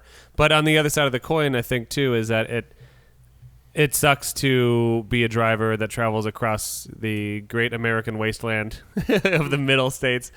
Sorry, guys, if you live there. They're really great. I like all your cornfields. But you travel and you spend $10,000 to go to this event with your car, and then you get knocked out in one run when it was close. But I guess that's just the name of the game if you're there. But once again, if the judges could explain it, then it makes sense. But Right. if they can't explain it, where it's like, oh. No, I completely agree. And I think that you've got to look at the investment in Formula Drift and giving the guys as much chance as possible to get a fair fight. But I think you'll find that, you know, drift events, including my own, they can drag at times, especially when you've like 3 one more times, and another battle is one more time. Or when you have a one more time where in the first run someone spins out and you just have to go through the second one as a formality. Right. And it's kind of like nobody cares. Everyone knows the guy's going to win anyway. There's a lot of that kind of stuff where we're just trying to get rid of those, you know, and it's like, as I said, you go straight to that third run. So you get the decision, you go straight to the start line and you go. It's not like you go change your tires. Yeah. 2 other guys turn up and they're like, hey, who are these guys? Well, there's some new guys. The other guys are going to be back later. People get very confused. So I think it's like what I said is if I could make my shows that you could watch them with the sound off and still understand what's going on, I think you're getting a little bit closer to the normal dude on the street saying, okay, I actually get this now. I get what they're trying to do. That's really cool. Yeah, I can totally see. I would absolutely advocate for that in your series. I would love to see some form of that in ours. I'm not sure how it would be implemented, but I do feel confident that some major change will occur in that regard in the next few years. Just because. Yeah, I think, look, we try it. Our first big show is next week in Rockingham for BDC Round 1, and all those changes are in it. It could be a fucking disaster, but I would imagine that we've tested it, that it would be pretty good. And I think it'll just make it a little sharper, and I think it should make it a little bit more entertaining. Well, I think that's one of the biggest things holding back drifting in America, at least, is that there are, like you said, so many motorsports to choose from, and right now it is very difficult to televise the events. Or at least it's near impossible to do it live, which is why, you know, Formula Drift had some deals with major networks, but they're showing the top 8 battles or top 16 battles a month after the fact because it's got to be edited down into a coherent way. So I think that the closer we can get to can be live, can be televised on one of our major networks show, the better it is for the sport in the world as a whole. For sure. And I think everyone, you know, no one has done it yet. So I think we're in a position where in Ireland, especially the UK is a little bit more difficult, but in Ireland we have maybe got the popularity and steam behind us to get onto live television, but I wasn't going to say to a guy, oh yeah, no problem. And then he's like, we had to cut this off at the top 4 because it went on too long or whatever. So I was going to make sure that the format worked this year so I could say, okay, it's definitely going to be no longer than this and we can go for it, you know. And that's why you did the 5-minute rule, where if the guy goes to the line or the guy doesn't make it to the line, you know, you can't just call 5-minute and try to fix your car, even though you're not probably going to get it fixed. You're out, buddy, and the show must go on, right? Yeah, but I mean, I've worked a lot of drift events where I've waited a lot of time for a guy that cannot fix the problem he has. Because they're still going to try. The 5 minutes. Because they're still going to try, but you know, it's just if you don't even make it to the line, then you're not going to make it, buddy.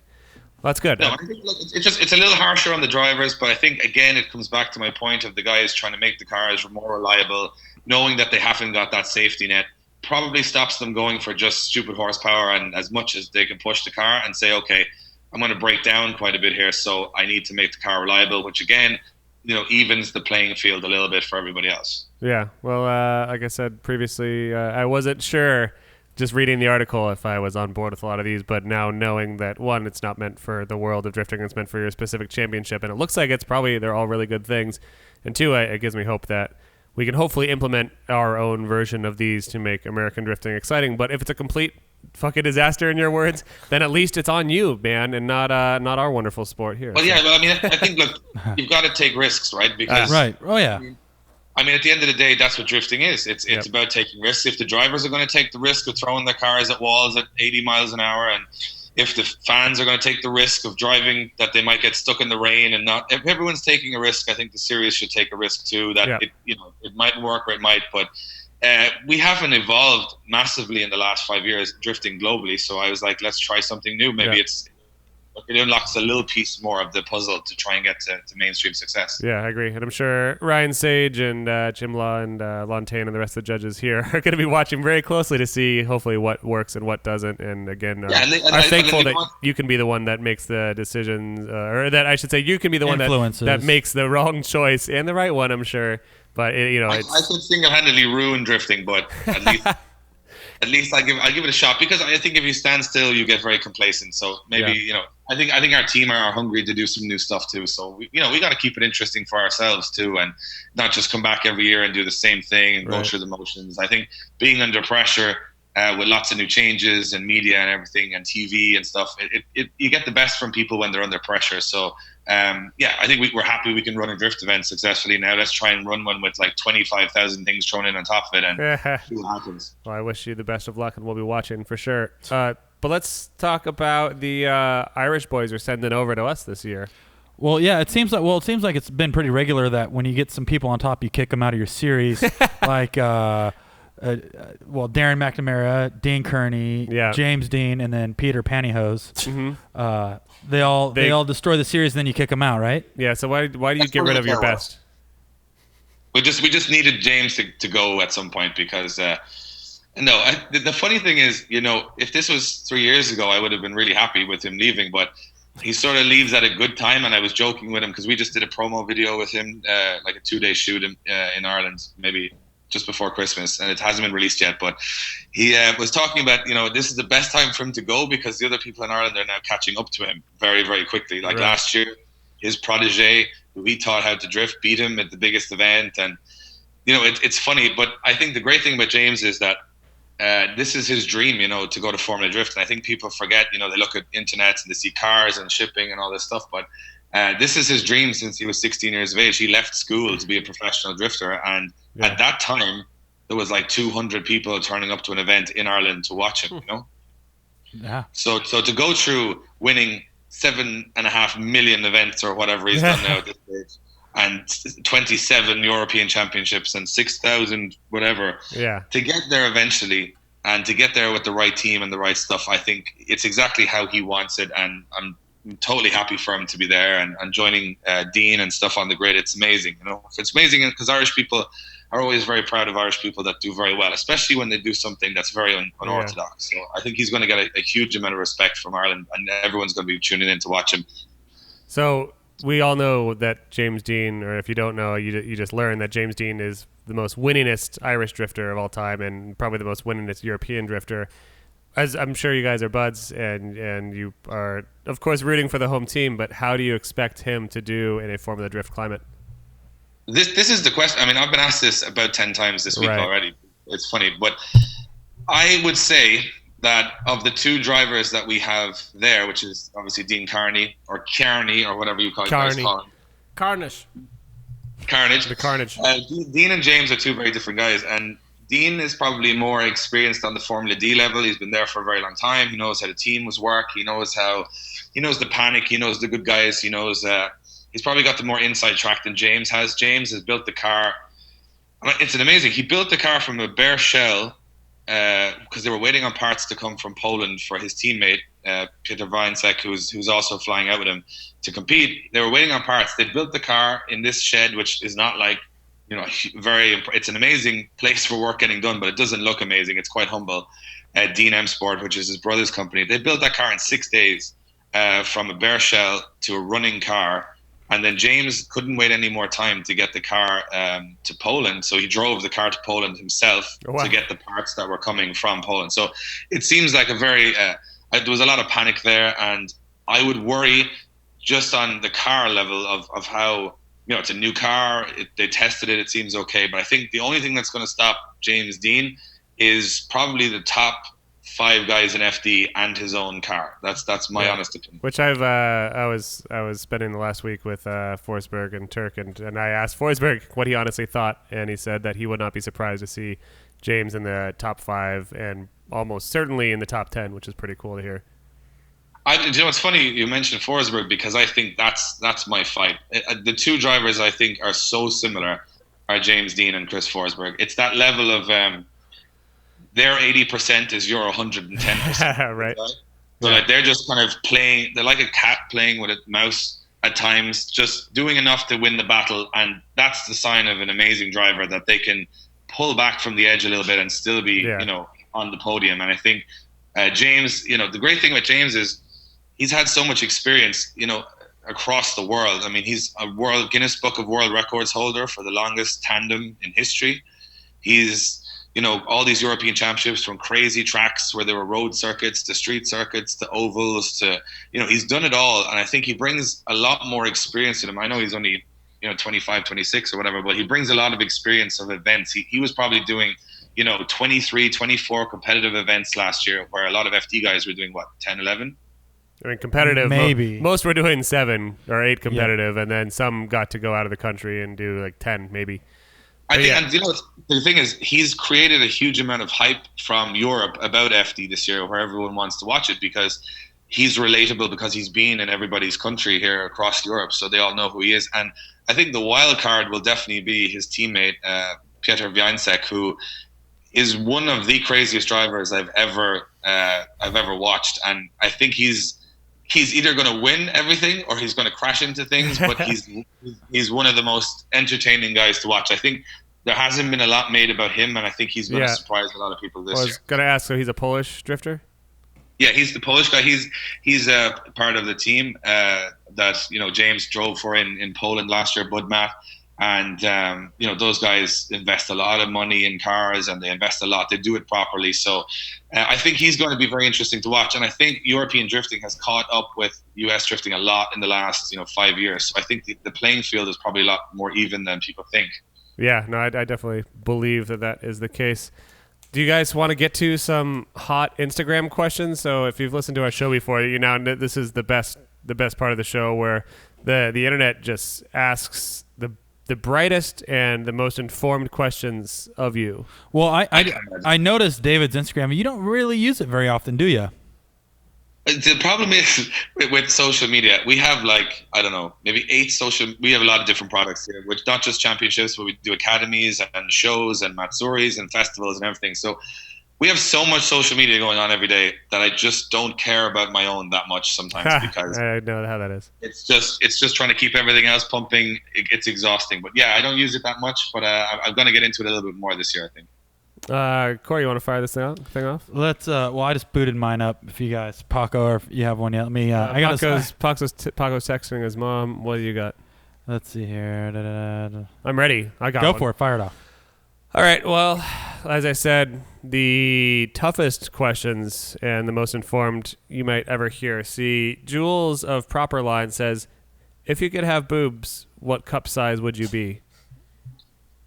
Oh, this is a question I get asked every day. Every day, yeah. I mean, quick answer. I don't know. I would say we would probably go for, I don't know. We'll just go big boobs. I think that's what everyone would do anyway. No, I mean, I think. Well, double D's. Don't pigeonhole me into your narrow view of what kind of boobs people should have. I mean, I apologize. I didn't. I just said, I think if you're going to get value from this situation. See, I would go for like a sleek, built for comfort and for speed. Well, think about it. If David had big boobs, he can really boost his Instagram. Yeah, that is true. You could finally have a wider social media reach if you did have some real suck buckets. I've just taken note of that and said it's not a bad idea. It would definitely get me out there more. Gracious. I feel bad for saying suck buckets. I was gonna drop milk cannons. Sure. Question from Ty Grazy. What challenge do you think IDC drivers will face when coming into FD?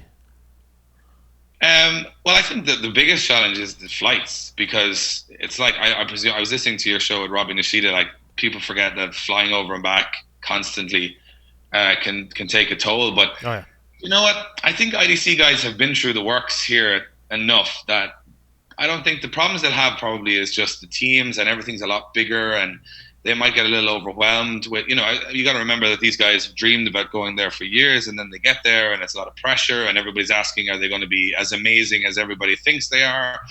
I think the pressure is the challenge, especially for James and Dean who kind of carry the flag for here. People get disappointed when they don't do well because they want their home nation to do well. So I think that pressure of carrying a country on their shoulders, and this would be the same for any driver, but there's so many guys from the US that it's not really, you would say, that Chris Forsberg is winning the event for the US, he's winning it for his team. But those guys like Asbo and stuff would be kind of representing their country. And I think that brings its own pressure. And I think, not being, flying in, trying to get the car ready for a couple of days, going to the event, not probably knowing a lot of your team personally. It takes time to adjust to that. But I mean, Dean has adjusted quite well over the last couple of years, and Darren was there for so long that, James would know that as well. But that's the biggest challenge, I think. And the biggest challenge also is trying to get a sponsor from Poland to pay for you from Ireland to go to America to drift, which I think is crazy in the first place. But that's the challenge, is to get the money, I think, to go. I got one from A East 88. If you had to permanently ban any FD driver from your series, who would it be and why? I was not going to ask that one. Why? It's a great question. Ban an FD driver from my series. Yep. I mean, I don't really want to ban anybody from the series. All right, well, who would you ban, Sam? I don't want to talk about it. Hold on. Who? Paco? Who would I ban? I would probably. Who I would ban? I would probably ban James Dean because he's an FT driver now, and he can't come back and win things anymore. He just has to stay where he is until he wins that, and then he can come back. He won too much already. I'd ban Daigo Saito. Why? Because we almost fought at Irwindale. I'm not letting that go. Really? It's a joke. If you listened to last episode, Sam, but you didn't listen. So yeah, I did not. I could only hear mouth noises, which I actually have a phobia of. I would ban Danny George. Yep, that's another person I'd ban. Yeah, I would stand the guy. I would just ban the least sportsman-like players in the game. What is this, the NFL? Yep. We got a good one here from Molly Narnar. Would you ever consider a drift competition weight classes, not like Corey, but as in horsepower range? P.S. Don't worry, Corey. I'm on a diet to lose the drift belly as well. Nice. I appreciate that. I don't believe in it because I think it's so the simple reason is that I would have to hire lots of people and weigh bridges and all this kind of stuff to be able to weigh the cars and all this kind of stuff. And I still think it doesn't solve the problem. But some of the places we go are like we have 5 events a year, and 3 of them are in race circuits, but 2 of them could be like, one of them this year is on the docks, like a dock of a town, like on the shipping docks. And to try and bring that kind of technology there, weigh every car and the time it takes and the people you need to do it, it's not really going to help. I think we've tried experimenting with different things. I think now this one more run or 3 runs on the one set of tires, that's kind of, I think, our best bet for controlling the horsepower, and the weight probably isn't as relevant at that stage. Right, and I think you kind of lose the importance of, or at least the idea of why you would ever regulate weight once now we've hopefully sorted out the tire to power issue. Yeah, well, again, it could be a disaster, but yeah, we let's hope it works. Yeah. I got another question from Ding Dong Boner Whistle. He wants to know, what's your take on banning old chassis from drifting organizations? I completely disagree with that. I think, I personally, my competition car is a 86 Corolla. I still think it's like the icon, and it's still amazing to see them out there. You look at the guys in like Mark Huxley with his like 1970 RA Celica. It brings something special to have the new chassis against the old chassis. And then I also think that drifting is very much an expression of your style. So whatever you're into, you can build whatever car you want within the regs, whatever chassis, whatever engine, whatever color, whatever. And that is one of the biggest marketing points of drifting, is that it's so unique. You can have, a 1970 Mustang go up against a brand new GTR and be competitive against each other. I think losing the older chassis, is more of a ploy to try and get more mainstream manufacturers involved in drifting, which I see the merit of. But also, I think it might take away from some of the characters in the game and some of the more crazier cars. Yeah, agreed. This is a real zinger from. This is a tough one. From Kensington Prime. In the IDC, how drunk are the drivers? Like in qualifying, they can blow below a .09. And serious question, as if that one wasn't. If you had to take one Formula D driver to bring to IDC, who would it be? This is an interesting one because I think I've brought most of the Formula D grid to IDC over the last 3 years. To be honest with you, it's different because we obviously IDC fans are quite educated on Formula Drift, and we've I would like to bring back Chris Forsberg. He's someone I really would like because he got so close, and he's with mechanical failure that stopped him from winning. Like, a lot of people have a misconception because we have this streak here, which is 14 years or whatever. We've never been unbeaten. Daigo Shihara came second. Daigo almost did it. Chris Forsberg almost did it last year. Forrest Wang came third, and they think it's rigged and it's fixed that we want it to stay. To be honest, I'm completely sick of talking about it. Who thinks it's rigged? Someone win. Do people actually think it's rigged? Do I think it's rigged? No. Do fans? Is it American fans? Is it Irish fans? We've never heard about fans thinking that the whole game is rigged. At least I haven't. Well, here's an easier question: is how much do you get paid to rigging an event? Yeah. How much do I get paid? Yeah. So in America, what we do is we give our judges edible arrangements, which, if you weren't aware of what that is, that's like a flower pot full of either Or a fruit basket, or candy bars. So any delicious snack that you can use as a bribe. what is your price to rig an event? Like if we wanted to go out there and win, what would it take?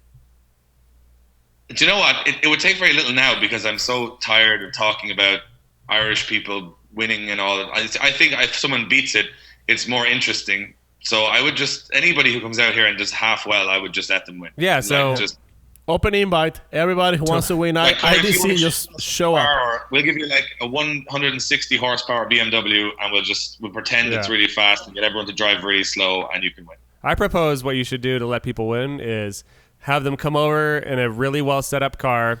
They should have a lot of experience, and they should drive their asses off and beat everyone else. And at that point, preposterous. At that point, I think you let them win.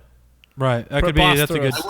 I think. You know what? I think it's there for the taking now, and I think, to be honest, it's for me. It's like this was an experiment that I started 3 years ago of like, no one's ever beaten the Irish. Let's bring over like all these FD guys. And I thought this would be like that weekend. I was like, great. Now here we are 3 years later and I'm still talking about the same thing. So I mean, I really want someone to come here and win. I'm thinking, we're looking at, I think Forrest is a good bet. I think I'd like to see Matt Field here. He's been on a real rise in FD. He's driving really well. He's an exciting driver. I'd like to see him come. We haven't had him before. Of course, we'd like to see Vaughan, but it's difficult because obviously to get a Mustang to Ireland is not the easiest thing in the world. So we'd love to see him there.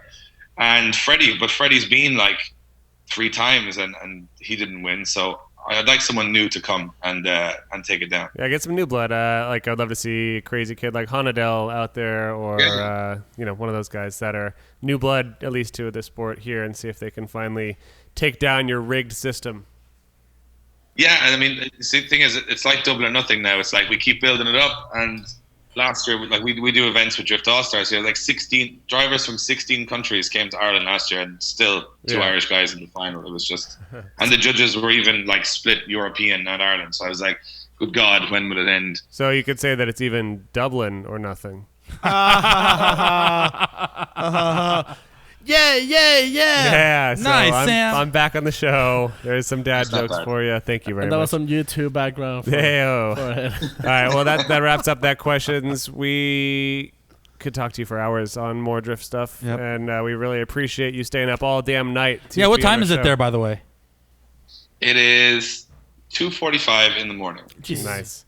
Are you coming to Long Beach by any chance? I think I can't make to Long Beach because we have a lot of events around that time, but I'm going to try and make it to New Jersey. Oh, sweet. It's a good one. Because I've been to Irwindale twice. I'd like to go to New Jersey. It's not as crazy a flight for me. I'd like to go there. I'll definitely try and make a couple this year. Try and hook up with you guys, have a beer. My opinion, go to Atlanta. Atlanta is killer. The track is Yeah. is crazy. The fans are crazy. But personally, I think my favorite to watch is still Jersey's Wall. great. I love Wall. I love Wall too. Yeah, but but Atlanta, if you want like the full blown, Atlanta is the best. And you have the best overall. excuse to drink tons of beer. You don't even get drunk because you're sweating so much. Yeah. Yeah. Well, just do them all. You can come out here and do them all as long as you're not. What do you do? You get drawn and quartered in Ireland if you do something bad. So as long as you're not drawn and quartered for changing the We're rules. just old-fashioned hanging these days. Is it old-fashioned hanging? well, Cool. also the other thing about Atlanta too, not to sway your decision, but that's also going to be a Pro 2 round. So I don't know if you've seen There a you Pro go. 2 round yet. So you- you'll if be you- able to see both. You ever seen a protruded driver? Pro dude. Have you seen a pro dude driver? We might know of a couple that I'm sure he'd be dying to just show you his kickflip. Yep. Show them the skid flip. Yep. Well, thanks a lot. I'm gonna try and make it out to a couple this year. I mean, I love going out there. It's great. Sometimes for me, it's just amazing to just sit back, have a beer, watch an event, and not care if it Yeah. falls apart or anything. It's just- Ah. I can just take a chill on it for a while, and I'm a big fan of FD, as I've said before, and I love going out there and checking it out. It's amazing. So I'm hoping to bump into you guys at some point this year, and if you guys ever Oh, want we to will. come to Ireland, take a vacation, make a video, compete, whatever, give me a shout. I'm sure all the IDC fans would love you guys to come over. We would love to do that. I'm sure. We'll be there tomorrow. Just send the boat on over, however one has to get there. And that about wraps it up. So we appreciate your time, David Egan. Yep. And good luck with your events, and we'll talk to Everybody you. tune in doubt, IDC soon. live stream. Yep. Go to the events. Support the global drifting community. Thanks, guys. And just said we kick off next week with the BDC on live stream. You get to see all the rules. And until then, keep up the good work with the show. As I said, I'm a long-term listener, first-time caller. So Yes. When and how does one watch the BDC, and when do they watch it? Pardon? How does one watch the British Drift Championship and Irish. Or he said Oh, go to BDC. And the also- British Drift Championship Facebook page. It's going to be on a live stream next weekend. So That's what it'll be he's talking kind of about, like fuck. It's Paco. early morning for everybody there. But it's it'll be up all day, so you can just start watching it again from whatever time. So Saturday, the week. Sunday's the big day. So Sunday, Saturday okay. and Sunday, yeah. So Sunday is the pro day, and Irish Kid has the championship for 2 years in a row, and now the rest of the UK are coming to kick his ass. So it's going to be Sweet. pretty entertaining. So if you live in America, Sunday morning, British Drift Championship Facebook page. Check out some of this stuff. Check out the new rules we were just talking about, and check out some non-American drivers that could be rocking the sport here soon. You have a good night, man, and I'll talk to you / see you soon.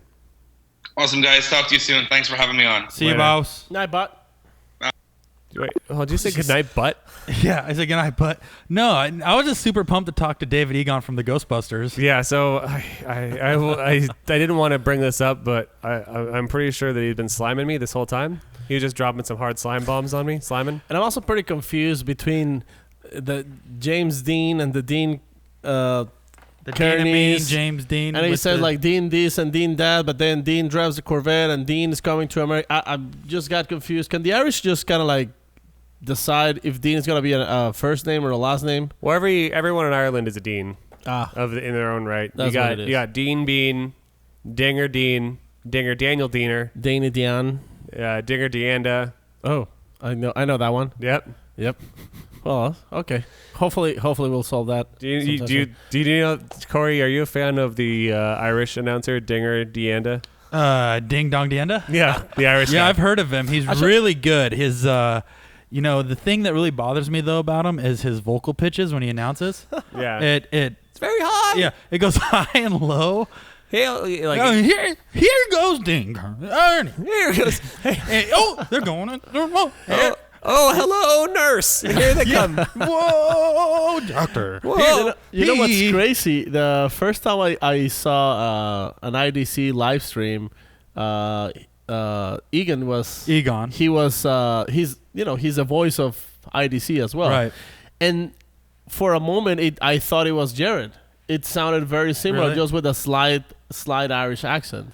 Because it's not like the typical, I'm an Irish man. Jesus Wow, Christ. Jesus Paco. Paco. Is that what the Irish Okay, sound like? so I just want absolutely. I just want this to be very clear to all the Irish people that are listening to this, because hopefully our good buddy Egan now referred you here. Paco is just this way. You have to excuse him. He's very intolerant of other cultures. I would like to hear that accent again. Just all right, Paco, Paco, can you give just us for the Irish fans to understand what you think of their country and their countrymen, Paco, let's hear it. Top of the morning to ya. That's it. All right, well, that's a little bit better than before. I would like to I'm hear totally Paco kidding. explaining like a run between James Dean Dean Kearney in that accent. Yeah. Maybe we'll see that on Long Beach. Yeah, so talking about some important news, we are definitely going to be in Long Beach, all three of Yup. us. And right now we are in discussions about what it's actually going to be and how it's going to go down and exactly finalizing that in the next few days. But we're probably going to be doing some sort of a live show in Long Beach around halftime, probably near or around the Formula Drift stage. And it probably won't be a Maximum Driftcast episode. It will be its entirely own thing with us not cursing and being a little bit more PC, but discussing the drifting that you all know and love in the fun way that we hopefully We're definitely gonna try do to it. tackle what you want to know about at least the Long Beach round. Yeah, and check us out there, of course. And if we're walking around, say hi, grab Paco, Give us a high five and grab give Paco a by the body, touch Paco without his permission. He's slap into it. Corey in the butt. Nope, Corey doesn't like that. I don't have a butt. Have a dude. butt. It's And- left on your old pants. And of course, thank you to Jimmy Johnson for sending us these spaghetti spaghettis, because we made it through about It's been four of delicious. them. I had 2 bags. The one with meatballs actually is kind of hard to suck through the plastic bag. I think I've got Because these are actually jumbo meatballs. yeah, I've got jumbo meatballs. But I've got a it's slight good. spaghetti headache, which is unfortunate. Spaghetti hangover. Yeah. And don't forget to share the ep, because we're giving out these Hot Boy air filters from AM, signed by the Forberg or us or any other number of AM drivers. Also, the Patreon is going hot still.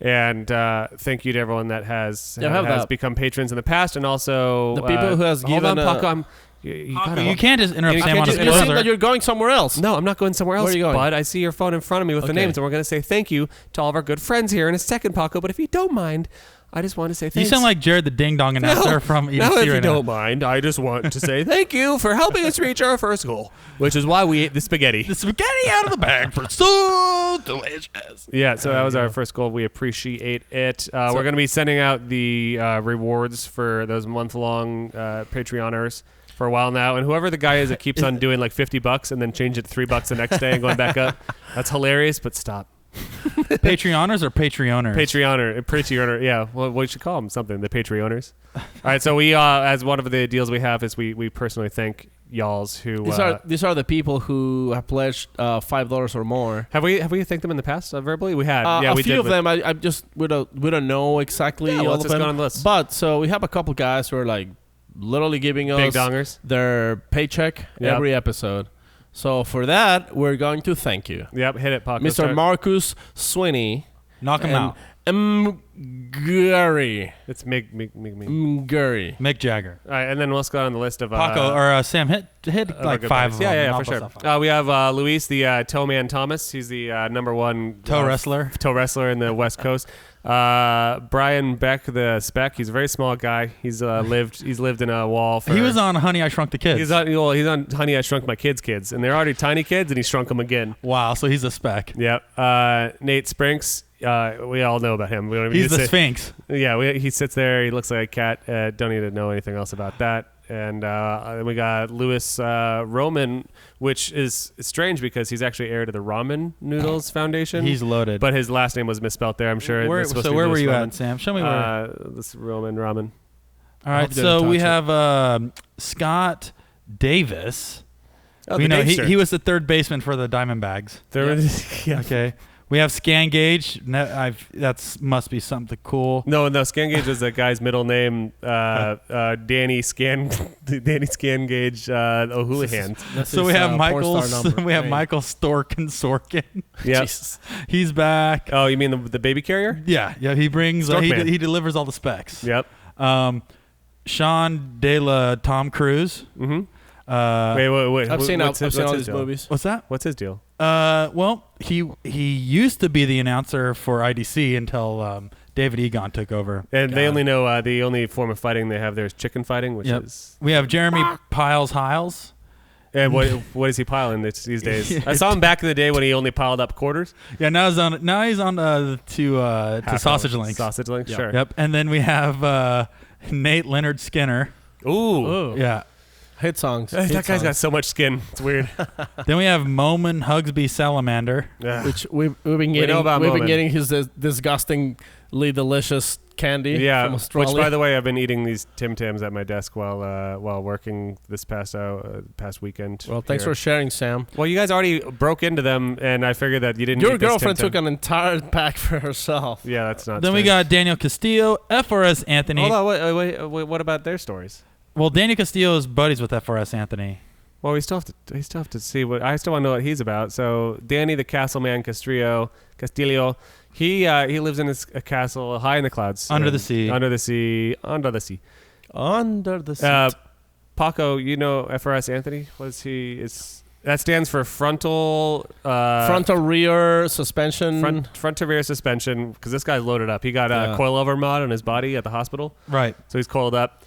Eric Hakao, who actually only does karate. His last name is the noise he makes when he does When karate. he punches something. Hakao. Cacao. And Manu Brissett, who is, Isn't that type of steak a brisket? yep, It's that's Canadian brisket. correct. Tyler Hutchison, who is who, if you recall him, I think he is the Karate Kid. Or the Karate Man. He's the Karate Man. That's right, Karate Man. And then Mark McCulloch, who was the original cast man in Braveheart, but unfortunately Mel Gibson cried his way into the role. Yeah, took over the whole thing. And then Max Cuddly. That's not how you spell his last name, but boy, does that guy like cuddling. That's one silly guy, man. Yeah. Yeah. Jesus Christ. I didn't expect that. So that's for all of our $5 bros for the show or more. Can I make a special No, mention? you cannot. Just Go ahead. one. No. Go ahead, Paco. What is it? Nope. This guy is giving us $2.69. There you go. He doesn't get a mention. You don't get to say what his name is. Yep. He knows who he is. He knows. You know what you've done. Yeah. And feel Thank you. free to check out this show on iTunes, and the video portion will be on YouTube this week because I'm in town. And Thank you, Sam. Make Glad sure you're to- in town. Make sure to rate the show only if it's 5 stars. If you do anything less than that, we will find you, and that is a promise. We have a very special set of skills. And that set of skills is I'm tired. Finding I'm tired. people who leaves us less than 4-star. Less than 4-star reviews. 4-star reviews. And we'll find you, and I will hopefully be on the next episode, but we're going to be prepping for Long Beach, and we'll figure out a way to make a show one way or the other. And then, of course, we're going to hopefully be doing a very special Long Beach live episode. Again, not live, but in person. Anything else? Paco's itching. He's itching. No, just real quick, my buddy Dennis. Paco's got a personal call out. No. They're from On Roaders. Remember the? Yeah, I know. I bought some On Roaders podcast. Grid Life Bros. Yeah, he's been talking to me about. Is he talking shit? What did he say to you? Listen. I will beat him up. Well, okay, we'll see if we can beat him up on a game of drift, because Sure, we've not a been talking about there's this thing called the VDC, the Virtual Drift Championship, Yep. which is about to start, and apparently it's becoming kind of a big deal. Yep. So before talking more about it, let's see if any of our fans want us to talk about it. We definitely will listen to you, and we'll I don't even know what that is. dive. It's so literally it's a drift competition with Formula Drift or an IDC, pretty much like official professional rules happening. That it's pretty much gonna be fully online for people who actually has drifting and driving simulators. They're very serious. They do have big sponsors and the whole 9 yards. So we want to see if some people want us to talk about a little bit more about it. Leave it on the messages and the comments. I'm just gonna let you rant on. I don't for even. 30 minutes. I didn't hear anything that Paco just said. So yeah, if you want to hear Paco talk about video games, Not me. No, it's not video games. If you want to talk about video games, then I can talk about video games for 30 minutes. Well, you want to talk about probably what's the one you were playing? I want to talk Overwatch? about No Man's Sky. I've been talking about Hello Kitty Island Adventure, but we're gonna shut it down before it gets too far off. But I'm just saying, just tell us in the comments. Yep, tell us in the comments, and find Paco on the internet at Paco Taco Tacos and hot dogs. 2F Performance. I'm Sam at Drift Idiot. Corey's at Corey Corey. Hosford. And also, as a special request from one of our live fans from a minute ago, Kyle, shut up. I don't think this guy. Hey, gay Kyle, shut up. Shut up, Kyle. All right, So- that's the end.